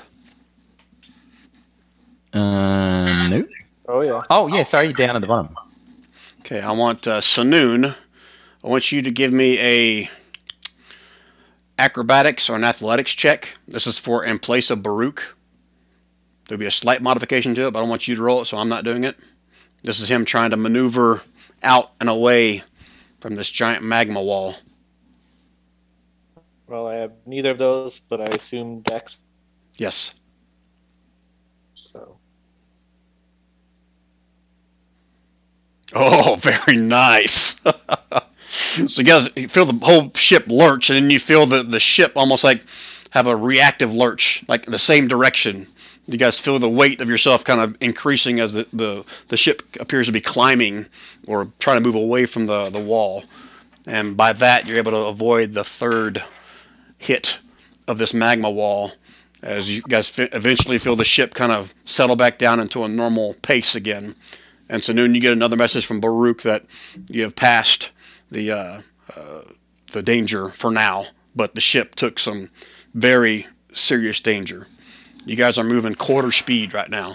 It took so much damage. I'll pick myself up off the floor and start calling for. I think it was Earth who had Yep. gets. Yeah, I'll poke my head up and be like, "Zerth, we need to start repairing the bottom of the ship. Can you come down?" I just went up. You can stay up in a moment. So all the damage is on the bottom of the ship here. So you guys are going to have to go outside the ship to work on it. And for those of you that haven't been in Limbo yet with me, gravity here is relative. So you can get out and walk along the side, walk along the bottom. It's depending upon it's your relativity, how gravity is. So you're not going to go floating off into space. As long as you maintain that, okay, the ship is my center of gravity, then that's where your gravity will take you to. Sweet. So Okay. We'll wander on down. All right, so as you guys go down there, you see there's some I mean, you can still see parts of the hull kind of sizzling. You can see a couple spots where there's like holes in the hull. It's surprising how they didn't come through in some of the rooms over there. Was anyone in the supply room when this happened? The rule at the room at the front? Yes. No, I had moved up. Okay. All right, so eventually someone's going to, either with a Gith crew or one of you guys are going to go in there, and you'll see there's a gaping hole in the front of the ship here. And what little bit of supplies were in there have been either melted, destroyed, pulled out, you're not sure, but half of it's missing. There's a large gaping hole right here. And this is going to take you several hours to probably fix, even with your creation. So, layman's terms, it's going to take you at least 6 castings of creation to get this ship back to 100%. Well, I'll message the fine people that we're bringing and just ask, I guess, Sir.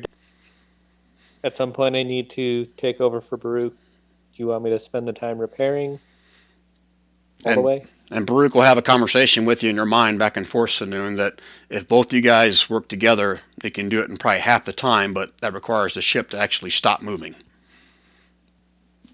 And he'll share that we're only moving at quarter speed right now. So if something is chasing us, I'm not sure if going quarter speed versus no speed is going to make that much of a difference. But from a mathematics perspective, it's better to stop and have both people fix it and then go full speed than it is to be quarter speed for as long as we're going to need to. I agree. That's what Baruch would say. You mean I agree? Sound judgment. Well, Let's get started, Cap. All right, so Baruch's going to stop the ship. You guys are. Ship stops, just kind of listing. I mean, you're still able to maintain the bubble around it, but Baruch and Senoon both go down and start casting their creation. And someone else is going to cast Mending along with Zeth, along with Gredrin. Did someone else have Mending? Yeah, somebody else did have it. Oh, and Sarala lost concentration on their blowing of her spell during that hit as well. But she looks exhausted, and she actually heads downstairs to take her rest. All right, so like I said, it's going to take, 6 total casting. Give us 3 each. Each one's going to take like an hour to put it in the right spots, find it, mend it, get it right. So a total of 3 hours is going to pass if you guys want to take the time to try to mend this of the ship not moving. Yep, yeah. I'll say this is the perfect storm, boys and girls. We got no cover. We're floating in the middle of a perfect storm. Okay. So get ready. All right. So Senoon dropped his mana, her mana. So did Baruch. Anybody else doing anything during this 3 hours of them working on the ship? I'll tie a rope to them because I know gravity's relative, but if they still get knocked off.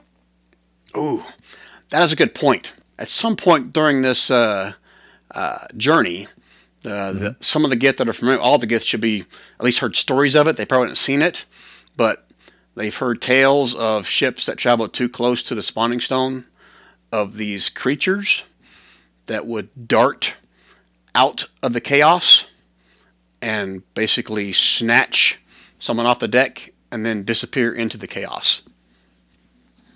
So let me retcon you guys out on the hull, because that's an important thing to keep in mind as you're doing this. Yep. Everybody's stoved off then. Let's get everybody tied up. So Senoon and Baruch, I'll let Senoon make this call, I guess, and Gredrin, since you're out there helping as well. How would you guys go about or suggest, I mean, obviously there's different spots you can tie off with a rope, but it may hamper the repairing of the ship, of stopping and readjusting the rope and tying to this spot instead of that spot. It'll may add a little more time to it. Well, no, because it's not a situation. It's not what? I'm up on the roof and I've got to tie off and I've got to belay because I'm climbing the side of a hill. Mm-hmm. Gravity's relative. I'm making gravity in my mind here, so I could have the rope. And be able to do all of my business. The rope's going to have the same relative gravity as you, whoever's wearing it, the wielder. Mm. Same thing with your weapons. When you shoot a bow, the relative of the arrow is going to be based upon you. If that makes sense. So the easiest way, I suppose, is at the mast over here, we just tie the rope on and then hang it over the side so they can take the rope, and then because it's centralized and tied to something fixed, if a snatcher comes, then it's just gonna, they're gonna be like fish, and we're gonna have to pull them back in as the fish tries to run away with the bait. Oh, they'll be like bait. And we can, if it's relative, then we can walk down and help. I think everyone should get lashed off to the mast. It's especially if you're operating on the boat and there's these little grabbers and catchers. Okay, so here's what I want. I want everyone that's. Would I be able Sorry, to? Go ahead. I was going to say, would I be able to do pass without a trace to make us just not obvious while we're working on this? Yeah, I know there's still sound and things going on, but you can definitely cast that. Okay, well, pass without trace. Okay, and that lasts for how long? I would assume this is standard. Up to an hour. Only an hour. Well, you can keep casting it. So. Until she runs out of spell slots. Yeah, I would already be pretty low. So actually, you know what? I wouldn't cast it at that point. It's only an hour, and I know we're going to be out there for a while. Actually, you know what? I will cast it twice just to make it less likely since we're on the boat. I tell you to take as much precautions as you can. I'll lash you off to the boat, and I'll stay up on this top, and I'll lash myself off. And if anything comes, because we're visible now, and we're dead in the water, so All right, so Hang on. Shrala is exhausted, so she's sleeping. The monk will Yep, come upstairs, and the 2 grunts will come up here as well. Yep. And we have reached the 3 hour, 5 minute mark. So here's what I want to do. I want everybody to kind of mark, use your pen, freehand thing, to kind of mark what part of the structure you're tying yourself to.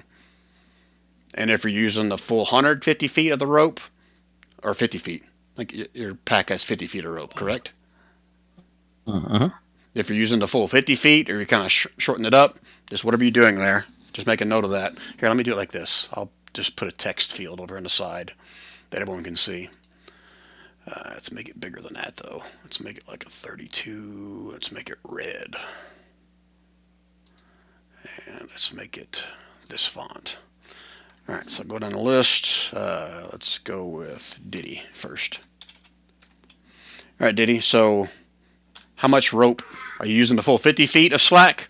Do you want to shorten it up? What do you want to do? So I've got silk rope. So it depends. How many other ropes have we got on board? We've got probably heaps because it's a ship, but I don't know. I'll say that every person here has 50 feet of rope. Okay, so I'm going to tie myself off, have the full slack so I can get to wherever I need to. But the full 50 what I'll feet. do is I'll tie it at the 30 feet mark so I can go 30 feet in all general directions. So 5, 10, 15. That'll get me to the back of the ship and all that sort of stuff. But it won't get me so far out in space that I'll be unable to be assisted. Okay. And I'm tied off to this thing, whatever.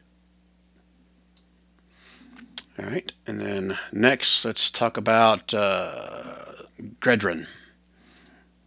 So I'm pretty much doing the same thing, except you're going to see me tie off to this little dealie right here. And if I do 30 feet all the way around, I'm good to go. So I'm at 30 feet. Oh, and then if you want, you can lead the 20 feet over next to me. So if I do see that double dip it sort of thing. Okay. Next, let's do Sanoon.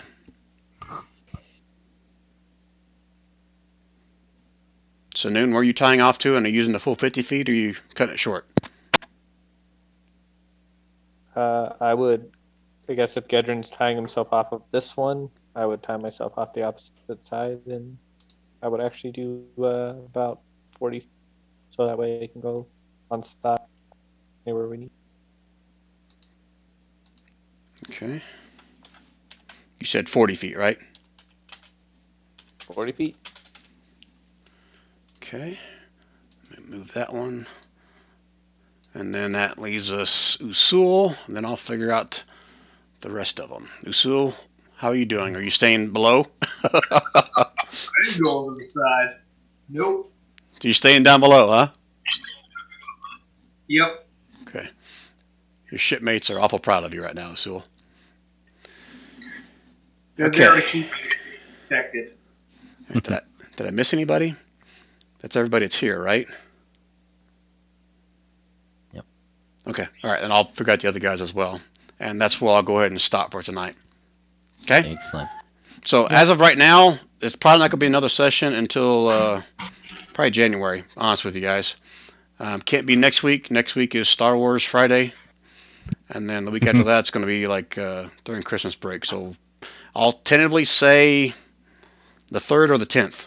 As long as it doesn't interfere with Kev's other game, I'll probably pick one of those dates to pick this session back up. You guys okay with that? Sounds good. Okay. Yep. All right. Well, you guys kept at a fast pace, so you didn't have any encounters. Just got the shit beat out of you. So let's go ahead and I'll do the first hour where you guys. I'll do that before you take off. The first hour you're able to get by with making repairs to it. And I said before this is not going to be a D6 anymore for how much cubic feet this is. Oh yeah, you've got a total of 27 cubic feet of damage done here. So if you make it through all 6 castings, how about that? You'll repair it all. So let's divide that by 3. So 27, so you get 9, 1/3 of it back. So I'll add, what's the total here? Sorry, guys. Math. That's 56. No, 66. So add 22. 36. Oh, actually, Brian, what I'll do is I'll time myself off to, this main. Because then with 30 feet, I can get anywhere on the... Sorry, you got ping again. I was off another screen. Oh, just on the main mast in the middle there. So if I've still got 30 feet, I'll be able to go to the front, the back. Anywhere. Okay. So I'm basically doing another marking where the feet where it is where you're tied off at. Yep. Okay. Yep. All right. Any questions, comments, complaints about tonight's session? That was good. Other than the fact that you didn't get to fight anything, just got the shit beat out of you. So you're almost there now, but in hindsight, half pace, you would have had some encounters. Fast pace is all about just getting slammed with shit if you can avoid it. So that's why you didn't have any encounters, but you still have more to come. Okay. Bender, I'll get that when we get to this gym. And Bender, thanks for joining us tonight. You're more than welcome to come back again when we pick this session back up. Other than that, I'll talk to you guys soon. Probably 2 or 3 weeks. I'll send out a reminder about when the next session is. Thanks, man. All right. Sounds good. All right, It was thanks, a pleasure. guys. Thanks, Brian.